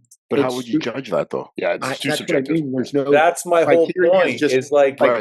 Yeah, I understand. I understand your argument. That's my whole point. Is sometimes a lineup of guys will come out, and as a judge, as owning the fucking IFBB, you can't be like, listen. Sometimes, guys, it's just happens. Tyler puts out a video that's like, you know what? He just looked more classic to me, man. You know? Yeah, I get it. I get it. There has to be objectively a criteria, but. It sucks because everybody knows it because we've all fucking done it at various times. Sometimes a guy walks out that isn't necessarily perfect, and you're like, that's a fucking beautiful physique, man. Like I agree with what you're saying, but I think that when they're put in lineups with depth where guys have the balance at the Olympia level, then I think that that's where it separates things, you know? Like I think Wesley at some shows or at the Arnold, he shines. You put him in an Olympia lineup, it doesn't shine the same. You know, when you have guys, it depends if that's what you want. It's similar to the whole concept of when they say ab and thigh and a guy pull a vacuum. Yeah. Same thing. I don't get what you're saying. Okay, you're talking about the balance and somebody that's not balanced. It's kind of like the same similar concept when you say ab and thigh. Yeah. And the classic guy would pull a vacuum instead of showing his abs. Yeah. So I'm lost. Your analogy is not making sense to me. It is making sense. Maybe it's making sense, but you want to see leg balance with upper body, right? Mm-hmm. Or you want to see a smaller leg, great upper body. I'm not saying like back in the days in Arnold and them. No, I'm not saying I want to see back in Arnold days. The dude that you just pulled up right now, he looked like back when Arnold was competing. I know that, but that's not what I'm saying. All I'm telling you is there are times where people walk out. And like Robert Timms in that lineup, Zanka looked better objectively under the criteria. But to me, what is the criteria? What is the criteria? Well, the criteria is almost a smaller, more aesthetic bodybuilder. Right. But doesn't balance play a part in that criteria? Yes. So then your logic right now don't make no sense. Because if balance plays a part in that criteria, you can't look at him as he stands out. I know that. That's my whole argument. Is I'm saying The IFBB has to have an objective metric to judge these classic guys. So I understand what they're doing. But sometimes a Robert Timms walks out and you're like, he doesn't fit the criteria, but he looks fucking awesome. Well, he does fit the criteria. Some guys just fit it a little better with also having some great tools as well. You know? Yeah. Like he still fits he's still very muscular. He's still very conditioned. His balance is good. It's not excellent, but you know, those other guys were very good condition as well with a little more balance, still with very good muscularity, you know? Why are you laughing, Akeem? You don't like my, I have a bias. The same concept could go for open bodybuilding. If that was the case, Marcus Rule would probably win every freaking show. Back in the days, when Marcus Rule walked out, everybody's eyes were like, holy shit, look at that freak. He did win a couple. But what I'm trying to say, he probably would have been Miss Olympia. But then, yeah, he goes to the Olympia, like I'm saying with Wesley. Exactly. And it changes things, you know? Exactly. Yeah. Yeah. All right. Well, let's move on. Look, I completely agree with you. And look, I see it when I see some of these guys. I'm like, wow, that's a cool physique. And I see what you're saying from it being, you know, I'm going to say it because I haven't said it in a while. The je ne sais quoi of classic, you know? But like, me personally, I need tangibles with that. And I still think, like I said, I think a great class competitor can be a good bodybuilder. I don't think all good bodybuilders can be good class competitors. So like when we're talking about a classic guy moving to bodybuilding, I don't think that means that he is more bodybuilder than classic. Yeah. I think that you can be both. And I think it's indicative in guys that have moved. And there's guys in open that could be great classic competitors if they weren't 30 pounds over the limit, you know? I mean, you take Andrew or Sampson at a younger, smaller weight, they'd be great class competitors, but they're fucking 900 pounds over the goddamn limit now. So it's a whole different story, right? I'm trying to find some pictures of Joe from Nice desk, Paul. What happened? Where's Paul? Technical difficulties. This is top 8. This wasn't the show. Oh no, that's this is a promo for the show. Yeah. These are the top 4. Did you guys think they had it right, or was Patrick? Did Patrick end up 3rd? No. 4th. Joe ended up 3rd. I think it's 4th. Did you guys think Patrick should have beat Joe? Because I saw that a lot.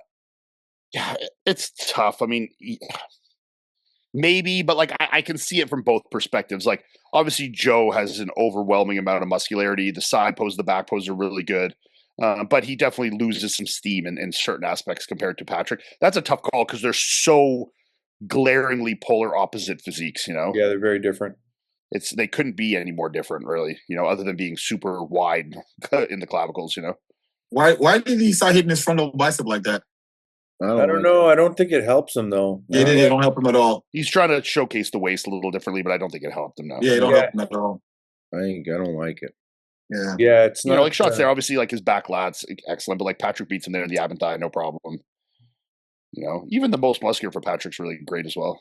Yeah, like that shot for Joe, it's kind of like it's showing the how narrow the quad is. Mm-hmm. And it's not. I think he thinks because he's twisting the upper body, it's blading his waist, but it's not achieving the result. I think he's actually taking away from his lats. His arms are way too high. He would be better off posing. And arms are too high, like Seth said. Yeah, his arms are too high too. He's really trying to elongate himself to try and make the waist look smaller, and I think it's doing a detriment to him. I know he's also trying. I know I used to do this thing with my legs because I was trying to make my waist look better. But I would do it head on. What he should do is do the pose head on and stick one leg out. Like, I know there's a lot of bodybuilders that used to do that. Back when I was competing, because a lot of guys had bigger waists, they would pose head on, front double bicep, and just one leg out to the side. To create. Yeah, I think you should just play around with that and experiment with some different options for that front double for sure. We got Texas in a couple days. Yep. And is Regan going to walk away with it or what?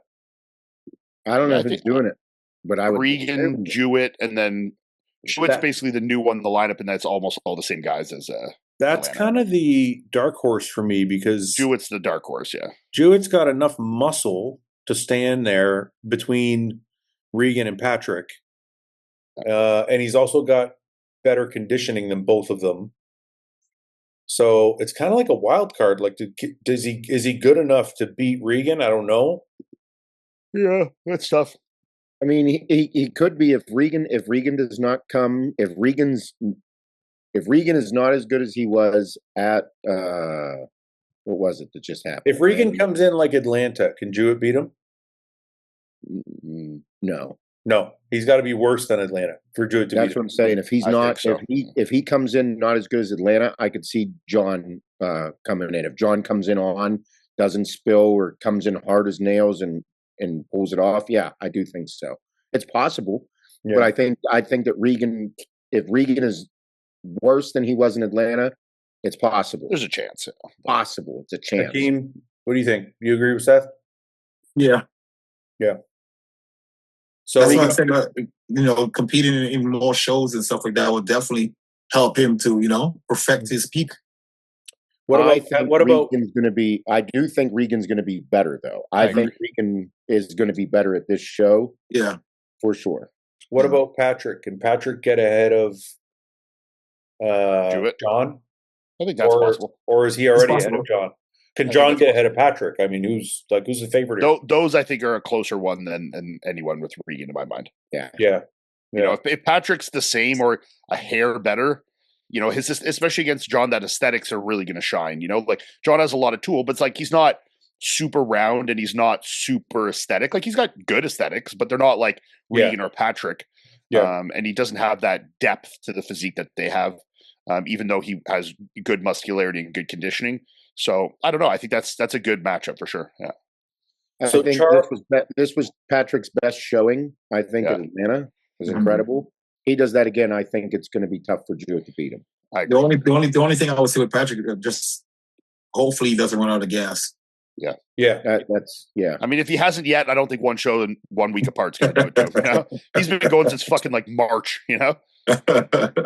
Charles beat Patrick in Tampa. He was a little bit. I thought he filled up a little bit too much in Atlanta. He lost a little bit of the crispness he had here. He is doing Texas. I believe he's doing Texas. Yes. So I'm not sure if he's doing Texas. Yeah, I'm not sure. Is he? I don't think he is. I didn't see him on the list. Really? Let me see. I think must have it up already. This is Texas. That's classic. It's all classic. That's all classic. Where's open? Where's open? It's down a little farther. I saw it earlier today. Here. No, we got Ken back though. Ken, that's who. And John Arthur. Is it John Arthur? John Arthur and Ken. Yeah. Who's this gentleman here? Lewis. Okay, we got Regan. Thank you to Muscle Insight, by the way. This is awesome that he does this. Look, John Jewett, coach John Jewett. That's pretty awesome, right? Like a baseball Patrick, card. also self-coach. Patrick, this is fucking sweet. It's like a baseball card. Yeah. Lewis Breed. Oh, that's who that was in the hat. Okay. John Arthur. Ken. You know what? I'm actually coached by John Jewett. That's a conflict. John's going to sabotage it. Yeah, he's going to sabotage. Pickle juice, right? We're going to say. I'm actually excited for Ken because a couple more weeks of dieting. Who knows what that physique looks like after Tampa? Where can Ken get ahead? Mm-hmm. Yeah, it's possible. As a coach, and you have a client that's doing the same show as you, how does that? I don't know. Hey, if you know, I don't know John very well, but I know people that know John. I don't think John really cares much. No, it's I think John loves bodybuilding. He also loves coaching and coaches very few people. I think he's going to want his guys to look his best. He's going to want to look his best. I don't think. I just mean more. I'm not taking any way thinking from his character or something like that. But think about it. You're competing against your client, and then your client beats you. How do you feel? Tell himself, good job. I don't know, man. Come on. Sometimes guys are just better than you. Yeah. You got a client in the show, and the client beats you. How you feel? Yeah, see, when I coach Chris, I made sure I beat him. I'm thinking we're competing as amateurs. I made sure I won. I'm thinking more of the logistics of it. Like you're trying to get ready for the show, and you're tan, your clients there. It's like Fuck, man. You got to deal with all this shit while you're like. No, I did pro shows. I did Toronto Pro 1 year, and I coached 14 people at that show. Yeah, I guess. Yeah. Okay. He'll be fine. It's just one guy. You'll be all right. Let's do some predictions, and then we'll get into questions. Okay. What the fuck happened to Paul here? To say, is Paul okay? I'm going to text Paul and see where the fuck he is. Taking a dump or? Oh, yeah. I got hungry. I want another snack.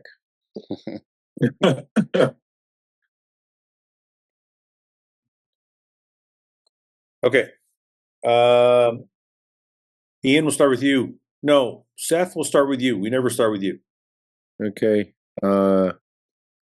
Give me Regan. Where's Regan? There he is. Regan?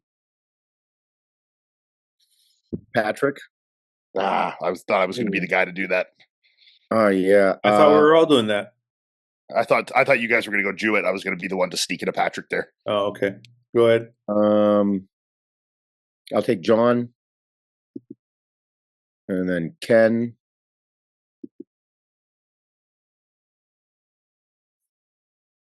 Lewis Breed. Where did he go? Down bottom. There he is. Okay. Who else is up there? Let me see. John Arthur. John Arthur's been killing it. John Arthur. Martin Hernandez looks pretty good. He looked good last show too. Go to the top. Go to the top. Tim Budazine. Tim. Yeah. Tim's hurting. Gianluca De Lorenzo. He look like big He's legs. done quite a few shows this year. Big legs. The guy on the left in that photo. Yeah, that fella. Yeah, okay, go back. Go back to the lineup. Go up. Yeah, go Gianluca. And then Martin Hernandez.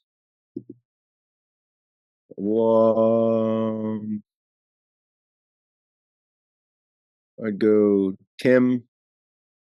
1 second. Just taking a look at Anthony here. A lot of clients. Is this him here? I'm not sure which one he is. I'm not sure either. If it's this guy, that's a problem. Okay. Tim and Walter. Okay. Akeem. All right.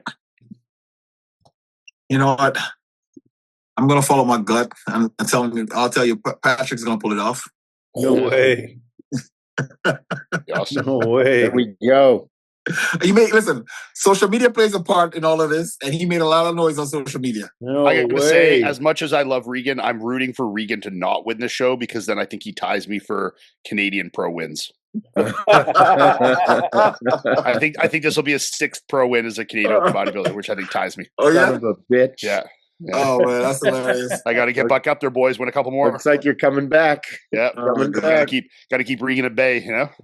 I have Regan second. Hey Regan, I know you're gonna win the show, but just for content, I'll put Patrick first. Don't be scared. Don't be scared.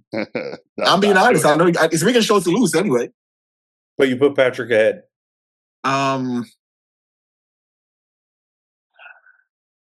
John third. John third. I put Lewis fourth. Lewis.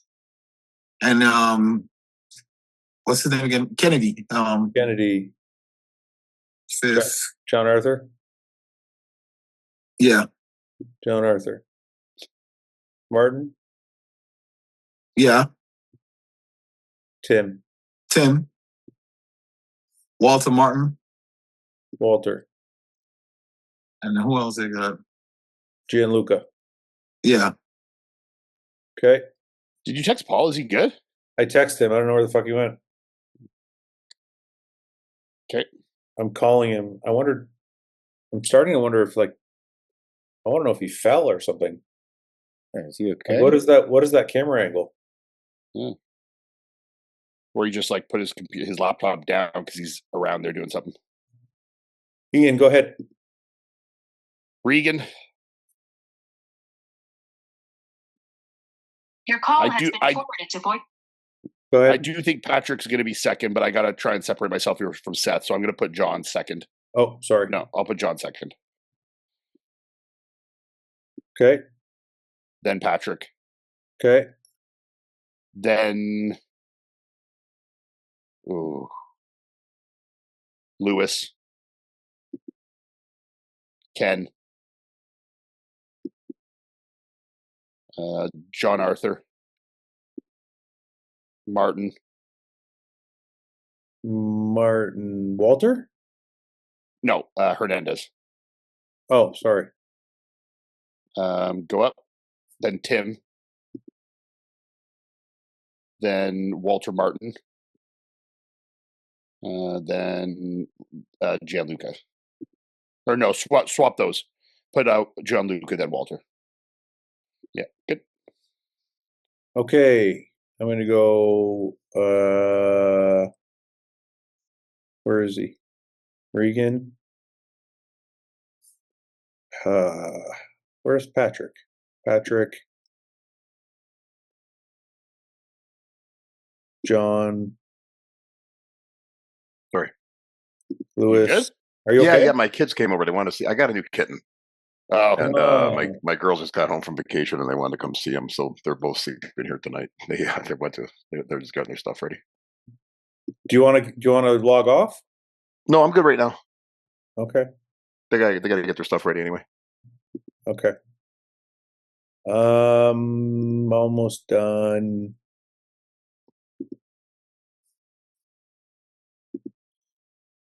Okay. I'm good. Paul, you're up. Okay. I'm gonna go Regan then Patrick. John. Oh yeah, John's in the show. Hey, John Jewett. I don't want to make it same as everybody else. I'll go Patrick for the upset. There you go, Paul. See, me and you like brothers, man. I do. I've always gotten along really well with the brothers. Kennedy. I'm gonna go Lewis next, then Kennedy. Or actually, I'm going to go Jonathan. Is it Jonathan? Is that a spelling mistake? John Arthur. It's not a spelling mistake. Oh, okay. I'll go John Arthur. Are you sure you don't want to change it again before I press the button? No. Who did I say? You said Lewis. Then you said fucking somebody else. I'm going to go John. I'm going to go Lewis. Then John Arthur. Then Kennedy. Jesus Christ, Paul. Are we doing 10? Mm-hmm. And then, can I see the rest of the lineup? This is the whole lineup. Oh, okay. I got to get my man Walter in there. I'll go Walter, then Tim. Okay, you get two more. Oh, that's not 10? No, you get two more. Okay. I'm just going to pick them for you. Yeah, go ahead. Shit, what happened? Oh, give me Gianluca. Okay. Okay. And then that's it. That's 10. Oh, it's 10. Okay. Oh, wait, you put Walter Martin in 10th? No, I put Walter Martin in like 8th. Okay. That's what you said. Okay. He looked really good in Atlanta. Yeah, Walter's like 50 years old. I know, he looks awesome. Still killing it. Okay. Let's do some questions. Ooh, lots today. If you could show a stranger one photo of you at your peak bodybuilding photo, what would it be? Please pull up old Paul pics. There's only a few available. I'd pull up Paul getting out of the Camaro. Excuse me, that was a Corvette. Corvette, sorry. I got asked to do another photo shoot. Oh, you mean getting out of that? No, that was a Charger. I'm sorry. Yeah, it was a Charger. But asked to do another one? Yeah, but I had to decline this one. This one's a little too risque. Oh, why? What is this? It's an OnlyFans model. What? Wow. Yeah. Wanted me to Is your dick out? No, but I saw so I was like, well, like what's it? What's the shoot like? And so he sent me some photos of the last one. It's basically wait, it's a male OnlyFans guy asking you. No, it's a female OnlyFans who needs a male model for her OnlyFans. Okay, it's soft porn. Yeah, I can't do that. Yeah, and she asked you. That's not a good way to end up on the Olympia judging line. I know, and I'm a father. Wait a minute. Yeah, well, I'm confused. Wait, hold on a minute. Paul, just put a ski mask on. Well, he's told the podcast now, so I'm a little bit confused why we spoke yesterday And you didn't tell me about this. Just came up. Was it last night? I think it just came up. Can you imagine pulling a shiesty mask wait, on? I want to know the shiesty. details. I want to know the details of this story. So I agree. who messaged you last night? Ryan, the photographer that did that Charger shoot. Oh, Lorman. Shoots there. Yeah, the guy that does our shows in Canada. So he's doing a photo shoot with an OnlyFans model. Right. And he wanted you to be the guy in it. Yes. And what are you wearing in the shoot? Yeah. Just boxers. Just boxers. Yeah. What's she wearing? Slightly fluffed. Slightly fluffed for sure. I don't know if I'd be the fluff, but yeah, I'd be slightly fluffed. How old is the model? I'm guessing by the looks of her, 40-ish, 35 to 40. Appropriate. Oh, yeah. Yeah, it's not like a young girl or anything. A big demographic right there. Yeah, very big. MILF, the MILF category. I think Ryan has a thing for you, dude. I shoot well. And, I mean, I think he has a thing. No, I think he has a thing for you. Right, Ryan's married. He's happily married with children. Yeah, you can be married and still gay. I think he just sees the masculinity in me, and he wants to And he see does potential too, in Paul's Paul. modeling. Yeah. Right. Yeah. Oh, hey, guess what? Nobody's gonna see the OnlyFans thing. Nobody's gonna see it. Oh yes, You should do it. It's just gonna get so searched. Yeah. Nobody's gonna see it, Paul. That's gonna be all I see in my feed from now on. No, People will be posting little fucking gifs of it, you know. Yeah. So yeah, the one that like he sent the sample that he sent me from the last one, like the some other guy did with her. It's like like she's on top of him, riding him. Is she hot? Yeah. There's one where he's like behind her. He's like, like I don't see the problem to her. Yeah. I'm lost. Yeah, maybe 30 years ago I would have did this, but I can't do it today. Yeah. The question is, Paul, how much is he paying you? That's what I was going to ask. I don't know. I didn't get to the numbers part. I think that's where you should go.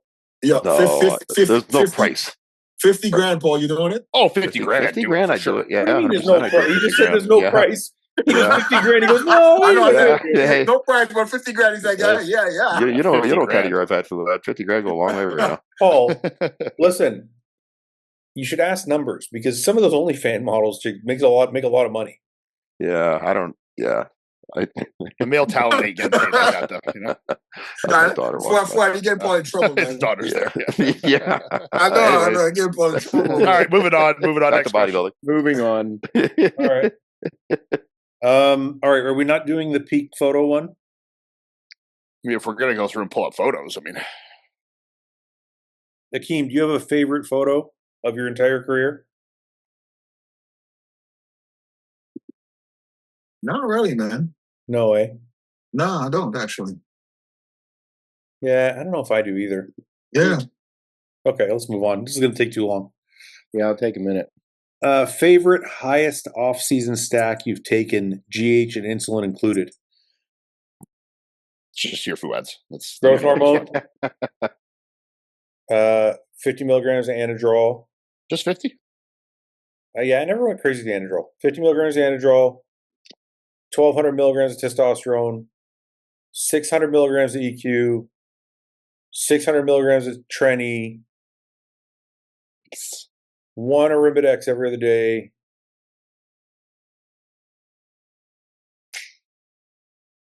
Oh, growth. You said GH. I said GH to start. Yeah. How much? 6 to 8, depending how finances are going. Yeah. How sales were going. Yeah, That's good. 8. I think that's about it. That was usually a good stack. It was fucking great. Stack. Yeah. Solid. 600 milligrams of Tren, you'll get the job done for sure. Yes, it will. Yeah. Hakeem? That sounds like I'm still competing, man. Oh, okay. No, sorry, Takes 500 migs a week. He still competes. He doesn't do that. I don't need to. Me? Yeah. I'd probably say 1,000 migs a test. Like the best, the one where it felt like most effective. 1,000 migs a test, 50 migs of anadrol, 25 migs of D-ball, 400 migs of Tren, acetate, not E. I don't like E. I like acetate. And 600 migs of Masteron. Okay. Growth hormone, probably 10 IUs of generic shit, because I never afford did that the too, pharmaceutical grade stuff. I did that for a while. And then probably 10 IUs of insulin pre-workout. Yeah, I used to do that too for a bit. Loved but that was an off and on thing because I was never a big fan of insulin. Oh, no, only in blips. Yeah, like, Get like a blip. Like that wasn't the whole, fucking 12 weeks. Yeah. The trend you only run for 7, 8 tops. So like that blip of 4 weeks was the most fun at that. Sometimes 12 or 16 if I was doing really good. Not me. Couldn't do it. I'd start wanting to kill 7 people. or 8 might bleed into 12. Oh no, I'd start losing my mind. 2 months turns into 6. Who cares? I would actually chop the Anadrol out before the trend because the Anadrol I couldn't handle for too long. Yeah, that I would. For sure. Fuck my appetite. Yeah, 5 weeks. 5 weeks of orals top. You go any longer than that, your appetite's gone. And I did the mix that, like, I love taking 100 mgs of Anadrol, but you can't do that for very long, and that's why I just did the D-ball. Yeah.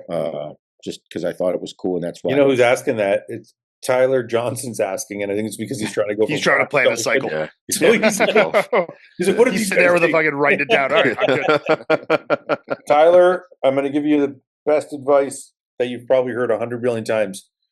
It's the fucking food. It's not the drugs. The drugs help. Obviously, they're big fucking stacks. But if I look back at my career, I think if I would have maximized my eating, I could have got away with taking a little less shit. I didn't maximize. I didn't eat. I don't think I ate a lot of fucking food, but I don't think I ate as good as I could have. Yeah. As I could have eaten and made more. I think I could have gained more quality mass if I had eaten a little bit more sharply.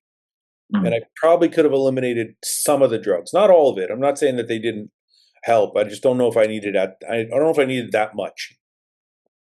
Yeah. Anyway, we'll move on from this. Paul, do you want to give yours? Man, it's been so long since I competed. It's been over 20 years, or close to 20 years. But what you did my training, Fouad. So back then, like I think you put me on about 800 tests. I think we'd throw some EQ in there, probably. What you remember? Like probably 400. Like 400, yeah. Yeah, I think I'd throw in some Master on, some Clen. I mean, it depends too. If we're talking about a prep stack, because then you're throwing in. Yeah, that's what I'm talking about. Oh yeah, no. Then you're adding fucking Anavar and Winstrol. This is just your favorite. Oh, just my favorite stack. Yeah, I was. I orals too. I didn't like being on orals too long because it would fuck up my stomach too. But I would do like a decent dose of test, like 800 milligrams or so. I actually had a doctor who gave me 800 milligrams a week for a while, which is awesome. He was shady. Yeah, he lost his license after a little while. Best doctor I ever had, though. Yeah, I'd probably do like 800 tests, around 400 EQ, and maybe like 20 D-ball a day. That would probably be a good stack for me. I think Masteron and Tren was like the best combo. Masprop and Tren acetate. I love that combo. Yeah. Loved it. I had such a cool look. Back in the old days, I know I'm a lot older than all you guys. A couple terrible in amps, Yeah. Remember the old like real injectable Winstrol, like 30 mil, like that shit would get you fucking hard. The big fucking vet vial. Yeah, the 30 mil. It's like a jug of milk. It was and it separated. You knew it was real shit. I remember I got a 20 ml bottle of testosterone suspension, and it was like I was younger too, so I was like, man, what the fuck? That was the first thing I took, and I grew like a weed on it. Yeah, everybody does. Yeah. Okay. What would be Paul's nickname if he became a pro? Well, I did have a nickname for a little while. The Foot. If you remember. The Foot. The Foot would be a good one for sure. Your feet, size 14 fucking feet. Remember, I had a nickname in my amateur bodybuilding career, the Skin Rabbit. Oh my God. It was not the Skin Rabbit. Gary Bartlett. Such a bad nickname, anyways. I don't even know why you want that. It was an obvious reference to my ultra shredded condition. Yeah, you don't want to be a rabbit. Rabbit doesn't exude muscularity. I know, it's such a fairyweish fucking. Why would you want that nickname? Well, it was sinewy. I was never Sinewy, a round it muscular sounds guy. old. I had a sinewy physique. If you could be one thing in bodybuilding history, what would it be? That's obvious. You could be what? Sorry, say again, Fouad? If you could be one thing in bodybuilding history, what would it be? Easy. Like Mr. Olympia or Mr. Olympia. Yeah. Yeah, Mr. Yeah, no. Olympia. I'd be Jay Cutler. Just take that. I'm good right there. Done. For Seth and Paul, what advice would you give to Ian about raising kids from y'all's experience being dads? Also, Ian should have named his kid Anna Drawl Lee. I have to say, when I put up a Q&A, because I'm going to film with Melissa for my YouTube on Sunday, a video talking about all this, I had 200 comments saying in some capacity naming and it was specifically naming my child, whether it's a boy or a girl, some version of Paul in the middle name. I'm honored, Ian. Fouad had a bunch in there too, but Paul, it was like a million people being like, are you going to put the middle name as Paul? You know, I am honored. And if you choose to, Ian, you know, unlikely, Paul, but I'll think about it. You know? Paul could be the godfather. Yeah. Yeah, I'll be your godfather for sure. Do you guys have any advice for Ian? We went over a lot of stuff. Yeah, they know a lot, but I'd probably say with anybody that's having a kid, embrace every moment. Take lots of pictures. It's so like going through it all, looking back at pictures from whenever Adeline was a baby. Take lots of pictures and store them all. Enjoy the ride. There's going to be a lot of shitty parts, but fuck it. There's stories now. Akeem, are you going to have kids? Nah. Ever? My Jag bill's so expensive, man. Jag, kids. I got some advice for you. Fouad, I told you. Jags cost a lot of money, man. Okay. Would you ever get a vasectomy, Akeem, to make sure you don't have any? My pull-out game strong, man. Yeah, I know, but like, pull-out game but just to make sure, would you ever consider getting one? Said every baby daddy in the world. Remember who was telling us who had the other day? Was it Kyle? They talked his doctor into giving him one at like 30 years old. Yeah. Oh yeah. Yeah. Would you ever get an Indian motorcycle? Ian's going to buy an Indian motorcycle. I got two Harleys. I'm very happy with. I'm not a big fan of Indians. I'm teetering on trading for something, getting something a little more comfy, you know. Just for all the fucking Indian riders out there, I got nothing against Indian. They're cool motorcycles. I just like Harleys better. Yeah. Now, Ian, I have a question for you though, and it's a very serious question. Now that you're about to be a father, are you still going to continue riding? Yeah, I'll continue riding, but it's definitely when I think of getting a cruiser and maybe being a little more responsible by riding, it's definitely something that I like have more in the forefront of my mind, you know. Yeah. What if that'll change at all once you? I think it will change. It's very, very, very high possibility. I mean, it's one of those things that I won't know until I have a fucking baby there, and I'm like, all right, I got to fucking change some shit, you know. Like, I don't think Ian will stop riding. I mean, your dad still rides. Yeah. No, yeah, I don't think I'll stop. Like, I can't say I won't. I don't know. I'm not planning to. You're not going to ride a fucking S1000 M1000R. Like, fuck. Like, yeah. That's probably a change. Like, you know, the idea of just like, you know, getting a really like, you know, a nice, comfortable fucking Harley or an Indian or, you know, fucking GS or something and just enjoying the ride more, I think would be probably where I lean towards more. Yeah. Yeah, you can't get rid of your bikes. We still have some long tours to do together. We can't fucking. I got the bucket list shit we got to do. Would you rather go back in time or travel to the future? Depends on how far. I'd rather go back in the future. Back in time. Sorry. I'd rather go back in time. Yeah. I don't know if I want to ask why, but I think I know why. Well, two reasons. Depending on how far, like, if I could just transplant myself to a different point, like in time, I would go back to like the early 1900s. I think. Why? Male dominant society. I think I would have thrived there. What the fuck are you talking about? I think I would have done better in that era.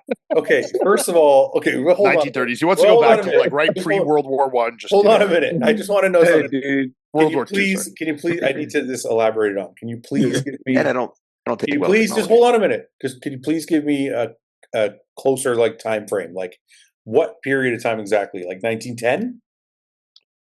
After the Industrial Revolution. So like 1940. before that, wasn't it? 30-ish. Yeah, 30s. I go to the 30s.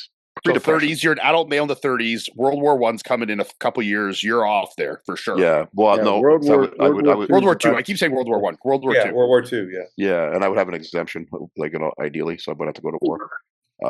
So what is it? But hold on a minute. You're trying to be this manly man back then, but you don't want to go to war, right? You're skimping out on war. What is it about? I want to know what is it exactly about 1930 that makes you feel like that's where you should be. I just think society in general would have suited me better. He just wanted women to be quiet and men to run the world. Yeah. I think you probably be better in the gladiator era, though. The 80s weren't bad. 80s weren't bad. Sorry? I think you'd probably be better in the gladiator era, though. I would make a good gladiator for sure. That could be a real manly man. You couldn't even take a squirrel out of your fucking pool, dude. Yeah, that's the problem, Keith. Yeah. I'm afraid of a lot of things. That's the only problem with that scenario. Yeah. So fighting for your life in the Coliseum might be a whole different thing. But I would love to train and get huge and show my physique off in front of the Coliseum. Yeah. Because I can see you right there now, Paul. If they just right. If they just made it the bodybuilding shows instead of killing each other, then I could probably sign up for that. So your premise is I want to go back in time so women would be more obedient. Yeah. You're really not. Not just that you're more really obedient. not helping yourself find a mate, dude. You really got to change the way you talk. Nobody watching this is like, you just got to pick the right way. Women watch this anyways, but there's women that watch this, dude. And there's 5 or 6 or 7. No, there's more. Trust me. Yeah, I meet them at shows. There's actually quite a few because all the boyfriends, their girlfriends watch the show. Yeah. The boyfriends feel the same way. Sort of. No, not everybody feels the way you feel. Okay, so Paul, we're gonna go away. You just got to get better at your picker, Paul. You know, my picker. Your picker. What do you mean? Like how you pick women. Like that's the problem. Yeah. You know? Yeah. I got. It's just a compatibility thing. Yeah, but you choose your partner. Right. You know. Yeah. It's not like you're forced to it, and then it's like you're stuck with this woman that is completely disobedient. Like you picked that in the first place. You know? Yeah. What is it? He goes on a date, and the first thing you ask him is, "Are you submissive?" Yeah. Are you obedient? Yeah. Obedient is the wrong word. You just want a docile. Not necessarily docile. I want her to have a mind of her own. Not really. I want her to be. Well, I want her to have a mind. I don't want to be mindless. A mind to cook and clean, but then be told. You know what it comes as far as we go. I do want her to cook and clean, but I don't want anybody to complain. That's all I really want. I don't want anybody to complain anymore. Yeah, but you understand complaining in some aspect is somewhat of a part of life. It's how you deal with the complaints and how it manifests is the issue. You know. Okay, I don't want any daily complaining. Okay. Do you know every time my phone rings and it's my wife, I know she's calling me to complain about something. But I feel like Summer called me today. I was at the airport. Summer called me today. She goes, and I just left the house. I'd been gone like an hour. I just got to the airport. I'm sitting in line. She calls me. I answer the phone. She's like, "The internet's out again." I'm like, she called you to tell you that? Yeah, she called me to tell me that. Yeah. You know why? Because I'm the one who fixes everything. Yeah, how are you gonna That's fix just that? the way it is, dude. Your job as a fucking man is to fix whatever the fuck her problem is.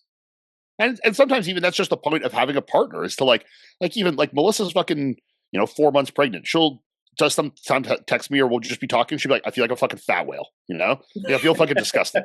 Yeah, I literally feel fucking so gross. Like she'll just complain about it, and I'm like, "Yeah, that sucks." You know? Yeah, but I feel you.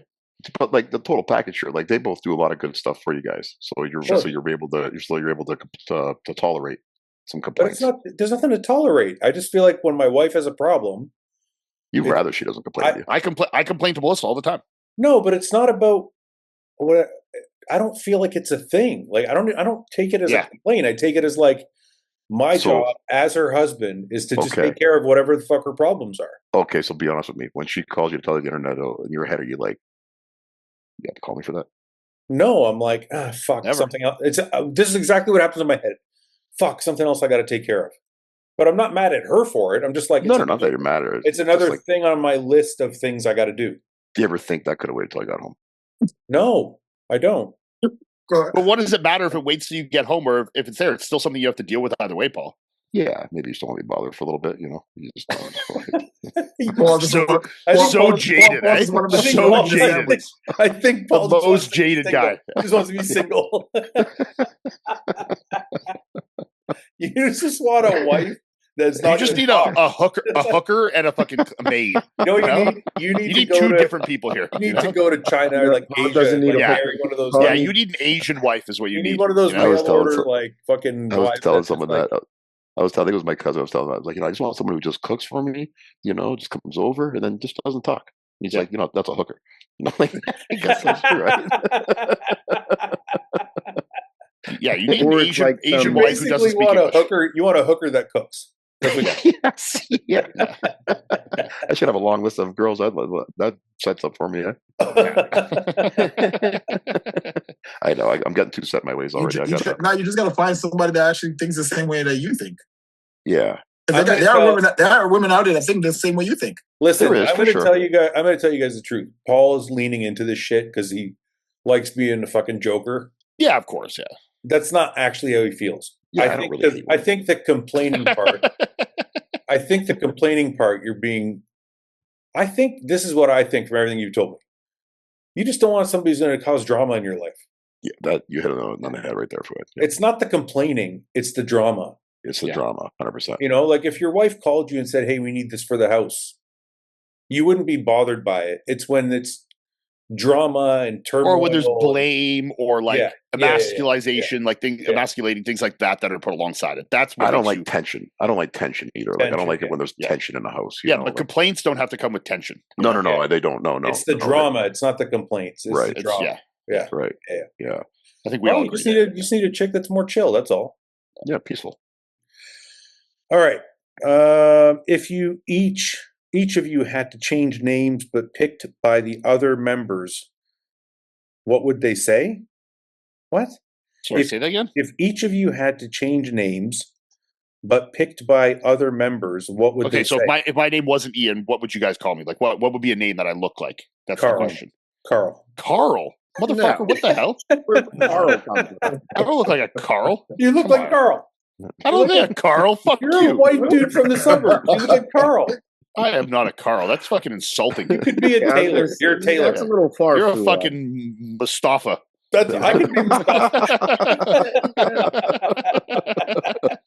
You're a fucking Sharif, you know? You could be like Taylor or like something Neil. like that. You could be a Neil. Neil. Neil. Oh, my grandpa's name was Neil. I could take that. Neil's a good name. Why you got so bad when you say Carl though? I don't like Carl. I don't like Carl. It's a white name. Carl's a numpty. I'm not a fucking. You know? Actually, he looks like a Brad. Akeem could be Sharif. Yeah, with that beard for sure. Yeah, he could. for sure. Yeah. I can see that. Yeah. Mohammed is calling me Sharif. Seth looks like a Mike. And Paul looks like Antonio. Antonio. Really, eh? I can see that a little bit, Yeah, like kind of Italian. I could see Paul being like an Anthony. Anthony. I've always liked that name too. I've always liked that name. Seth looks like a Tom, or like a.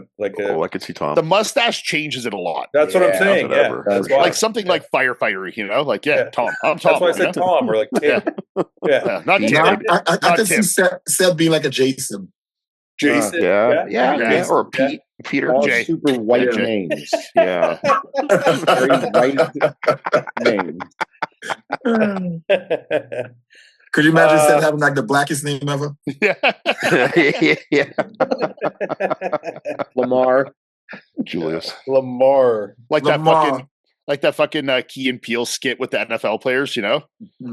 This is hilarious. Where it's like they're showing their fucking like Oh, Aquarius Jamarius the Fourth, Utah State, you know? Oh yeah. That needs one of those fucking names.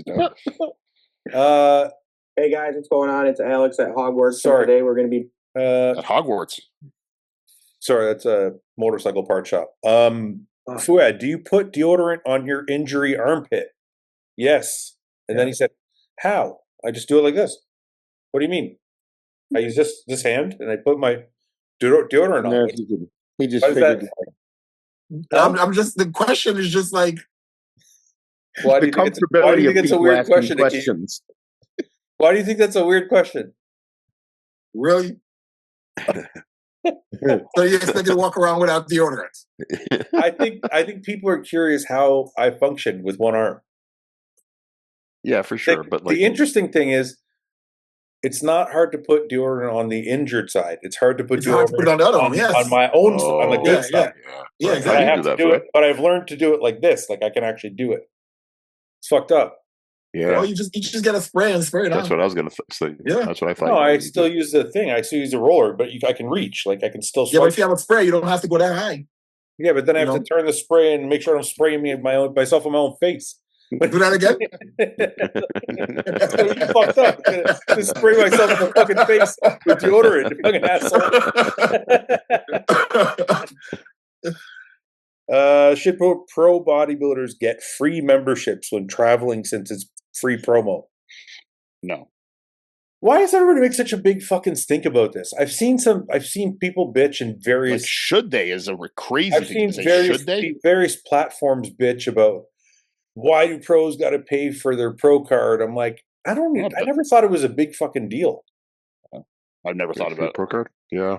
Like I just never thought it was like I don't know. I get why people want to complain, but like I just never thought. I don't know. I think because you wouldn't see that in other sports. I don't think maybe that's why. Yeah, but other sports are team sports. Not all.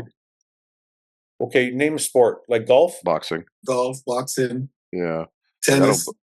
I don't think they pay for like any type of membership, do they? I wouldn't think so. I don't think so. I'm sure those leagues take enough money that wouldn't need to charge a membership fee. Yeah. It's just completely different. This is the way the business is run here is completely different. Mm-hmm. I guess it's probably closest to the UFC because you have one platform that's right. That's kind of dominating the whole landscape. Yeah, whereas boxing has several. Fighters don't pay. UFC fighters don't pay to be part of the UFC. They get contracts. Right. But it's also different because I don't know. The UFC is who puts on the events. It's not another. It's not another. Well, show like independent Atlanta promoter. Pro or Tim Gardner puts on his show, and it's like he's responsible for paying the athletes, not the IFBB. Yeah, Tim actually has to pay the IFBB for the sanction fees. All these things, like it's just run completely different. The business is set up completely differently. Yeah, yeah, always has been. Huh. I don't know. I never thought it was a big deal. Should bodybuilders get free memberships? I don't know. No. You mean the gyms or like? It says when traveling since it's free promo. Yeah, they're talking about. I think it meant for the gyms. That's what I thought they meant. Oh, look, do I think it's a nice courtesy? I think he's talking about the shows itself. Oh, he's talking about free memberships, like when you're traveling to like different gyms and stuff. I thought it was gyms. Yeah, most gyms will let pros in for free. Most. I mean, there's so many pros now. I mean, but what? I'm going to go to the dentist to be like, days. I'm a pro bodybuilder. Like, I mean, I'm not going to assume that they know who I am. I just go in, I fucking pay. I If they went happen to know who I am and they're like, oh, dude, I'm a big fan. Go in for free. I'm super appreciative. Yeah. Do I expect anything? Fuck no. You know. Well, 20 years ago, they would have every gym owner knew every pro pretty much.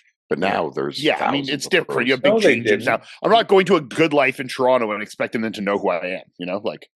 Maybe not 20 years ago, Fouad, but going back even further, maybe 40 like years ago, maybe. Yeah, 30, 40 years ago. When there was like fucking 3 gyms and they were Gold's Gym and you know, like right. And there was only and there was only like 50 pros. Yeah. And working out was like much more of a niche thing where now it's like the fitness world is gigantic. You know, and there's like 1,000 gyms have 10,000 members. How are they supposed to know who every pro is? Like you can't now. Yeah. And not only that, but nobody really from like the free promo thing. I'm sorry, but the way that the internet works, nobody gives a fuck about fitness as much as they used to. Like, also, if you go to LA Fitness in fucking Wyoming and they let you in for free and you post on your Instagram, it's not bringing members to the gym. I went to LA Fitness today. I paid $20 to get in. I took photos with like 3 people in there. Yeah, cool. If it helps them, great, but they don't really give a fuck. No. Like, I paid my $20. I didn't say, I was a pro before. I just paid the $20 and went in. Like that's all there's to it. Like, like you know who I am. Yeah, exactly. Like what am I? Would you rather play soccer with a bowling ball or basketball with a dart? Soccer with a bowling ball. Yeah. Basketball with a dart. Well, you can't dribble it for one. That doesn't make sense. No. No. You could at least play soccer with a bowling ball. Yeah. Break your foot. Yeah, just tap it lightly, Gently. Yeah. Just get it rolling. Okay, let me see here. Post puff question. Huh? This is from a female, Paul. You have to name your child after an animated character. However, in order to name your child after that character, you have to defeat an 8-foot version of that character, life or death. What character do you choose? Holy cow. It says post puff question, meaning she's probably high. She's baked. Yeah. Okay, let's pass on. Let's pass on that one.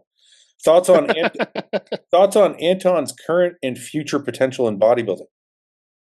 High. Yeah, we talked about that a little bit. Very high. Yeah. He's fucking like early 20s. He's killing it. That's awesome. How high? Very. Any predictions? Anybody want to say anything big? I think he'll be top 8 at this Olympia. That's crazy. He's asking for 22. Is he asking what he thinks his potential is as an open bodybuilder or right just now? in the sport period? This is future classic, multiple time Mr. O, or should he try for open? I think he both. should do classic until he doesn't want to, or it's impossible to make the cap, or he's just not enjoying pushing down for the cap and feels he's limiting his physique, and then decide from there. Has Paul had any? I think he could be a top 10 open bodybuilder without a doubt. I think he can be excellent in whatever division he decides to do. Yes. Really, Has Paul had any success with women recently? No, none. Zero. Well, he had one good interaction. He said hello. None. I haven't put myself. I got a good question for you guys. Coke, Pepsi.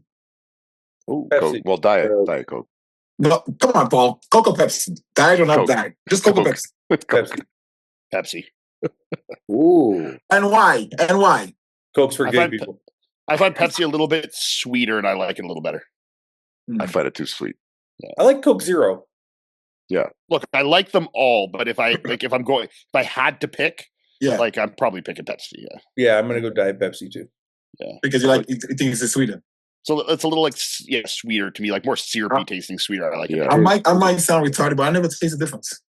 There's definitely a difference. It's a small difference. Yeah, there's definitely a difference. Like if you blind taste them, you'd probably know. Yeah, you think so? Yeah. Because I bought both of them one time and I decided to try it back to back, and I didn't taste the difference. Really. You didn't taste the difference? Well, that's a good answer. I guess it doesn't really matter what you get then. Yeah. Can you tell the difference between Sprite and 7-Up? That's a good one too. Yeah. I never tried that. Can you tell the difference? Not really. I think there's more of a lime black taste. guys I know can tell the difference. Sprite people. They've been drinking lean out of their Sprite or what? Why we jump higher? I don't know, dude. All I know is you see the back national commercial with the Sprite. Every fucking black guy I know orders Sprite when I go for fucking dinner with them. Because it's supposed to make you jump higher. What? Oh, what's this commercial? Yeah, look up the commercial. Look up the Sprite commercial. Oh, I remember that. That's old. Yeah, it was the thing before. Sprite makes you jump higher. I did not know this. I didn't know that either. If someone was having digestion issues, would you ever suggest changing the temperature of their water? Does it really matter if drinking freezing cold water or room temperature water from metabolism? I've heard something like this before, but I don't know, dude. I think it's all BS. No, there's science behind it. Room temperature. I do think I've seen something about drinking because your body has to. Yeah, your body has to warm up the cold water just to make use of it. But what does that do to your negative to your body? Because now you're using energy to warm that water back up to make use of it. I don't know if I buy into that theory. Well, scientifically, it's true because they say dehydrated in your training and basketball, football, anything where you're dehydrated. They say you should drink room temperature Gatorade. Yeah. Now it all has that, but from a digestion issue, I don't think the temperature of your water is really having an effect on the digestion. I think something you're eating is fucking with your gut. Mm-hmm. How long does it take your body to warm up a cold glass of water? You'll be surprised, Paul. Really? Yeah. You got anything to back that up, Akeem? You got any science to back that There is science. There is science. I trust you. But I'd like to see something though. No, I mean, I think from a site, yeah. Please cite this and send it over to me. Yeah, please. I'll get back to you on that, Paul. Okay, I'll fax you the information. Okay, I appreciate that. I'd like to study it. Does drinking cold water affect digestion? No, cold water is not bad for digestion. For most people, your body quickly warms the water to internal body temperature, and your stomach continues to break down food, produce acid, and absorb nutrients normally. There you go. You're lying. Now ask it about hydration. No, but it did say your body warms up the water, right? Yeah, but it said it warms it up quickly. Yeah, but it still has to warm it up. Well, that's obvious, Akeem. But that's what But you made it sound like it was a problem. No, Paulie didn't know that. How hard does your body got to work to warm a glass It of water? doesn't. That's the whole point. That's why I read that. It says it warms it up quickly. And So then I'm going to assume it has no difference on rehydration either, though. No.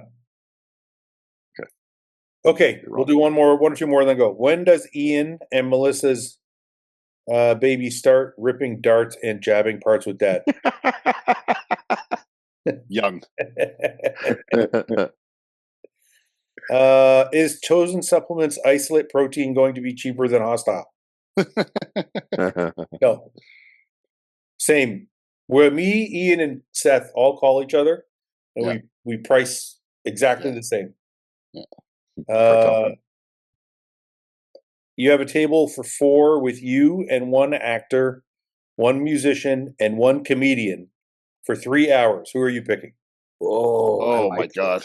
Theo Vaughn, Robert Plant. Robert Plant. Not Robert Plant. Who's the lead singer of Led Zeppelin?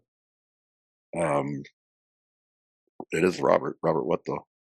Why did I say Robert Plant? Is it Robert what? Is he the guitarist? Oh shit! Look at that right now. Why is it on the tip of my tongue? I feel like an idiot. It is Robert Plant. Fuck you. Yeah, Robert Plant. Oh, it is. Yeah. Theo Vaughn, Robert Plant, and what's the actor? Brad Pitt. Brad Pitt. Oh, you read about Brad Pitt's recent woes? No. Back on the bottle. Oh, I did see that today. Then you definitely want to have him at dinner. Yeah, I'm just a drunk Brad Pitt. Tell me all these stories. For sure. All the girls that he's been with. Yeah, Brad Pitt. Oh, wait a minute. You have to get a comedian. Maybe I said Theo. No, you got Theo Vaughn. Yeah. Oh. I would say Denzel Washington, but I feel like he's going to be boring. No, he wouldn't be boring. He's just going to preach to you. Yeah, he's going to preach to you. I feel like he'd be good. Yeah. I think Brad Pitt would have more fucking cool stories. Yeah. I would just ask Brad Pitt about like slamming all of the fucking hot Hollywood chicks, you know. Okay, Steph, actor, musician, comedian. I'm having a hard time going through it. The comedian would probably be. Oh, go ahead. Okay, go ahead, Seth. Sorry, I thought you needed time. Go ahead. Okay, Ian, go ahead. I think I'd be with you on the Theo Vaughn. That would be a fun one. I'm definitely right with you on that.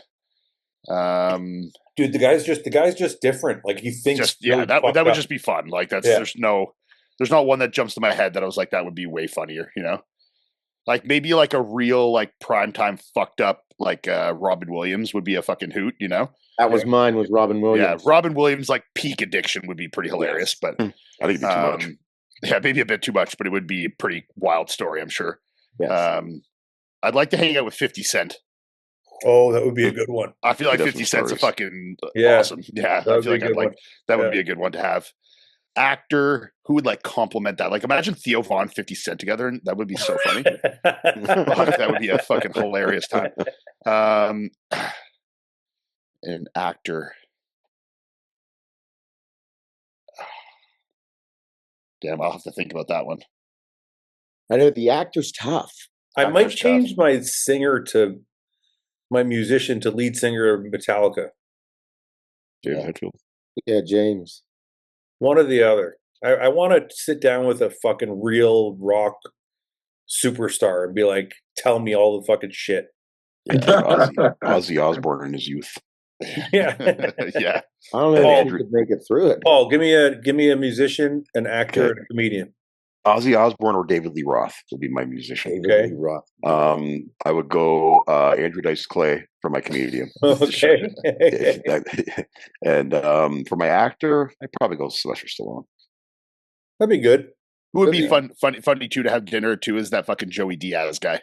Yeah. Yes. Oh, the Rogan buddy. The fucking fat guy off Rogan. Yeah, he's fucking wild. He'd be funny to have around. Akeem, give me 3. Actor. God. Actually, comedian for us. Chappelle, Dave Chappelle. Oh, That'd be a good one. Yeah, Chappelle's a good one for sure. Musician. Jay-Z. Nah, hell no. He'd be too proper. Yeah, exactly. I think probably maybe Fat Joe. Fat Joe is pretty funny. Yeah, I can see that. He always got a whole bunch of crazy stories. Yeah. I be watching his podcast. He's pretty funny on there. Okay. He has always got a crazy story. And then what did I say? Actor now, right? Yeah, you need an actor. Actor's the hardest one. Yeah, actor is definitely the hardest one. Why? You still there's so many actors you like. You can't pick one you like.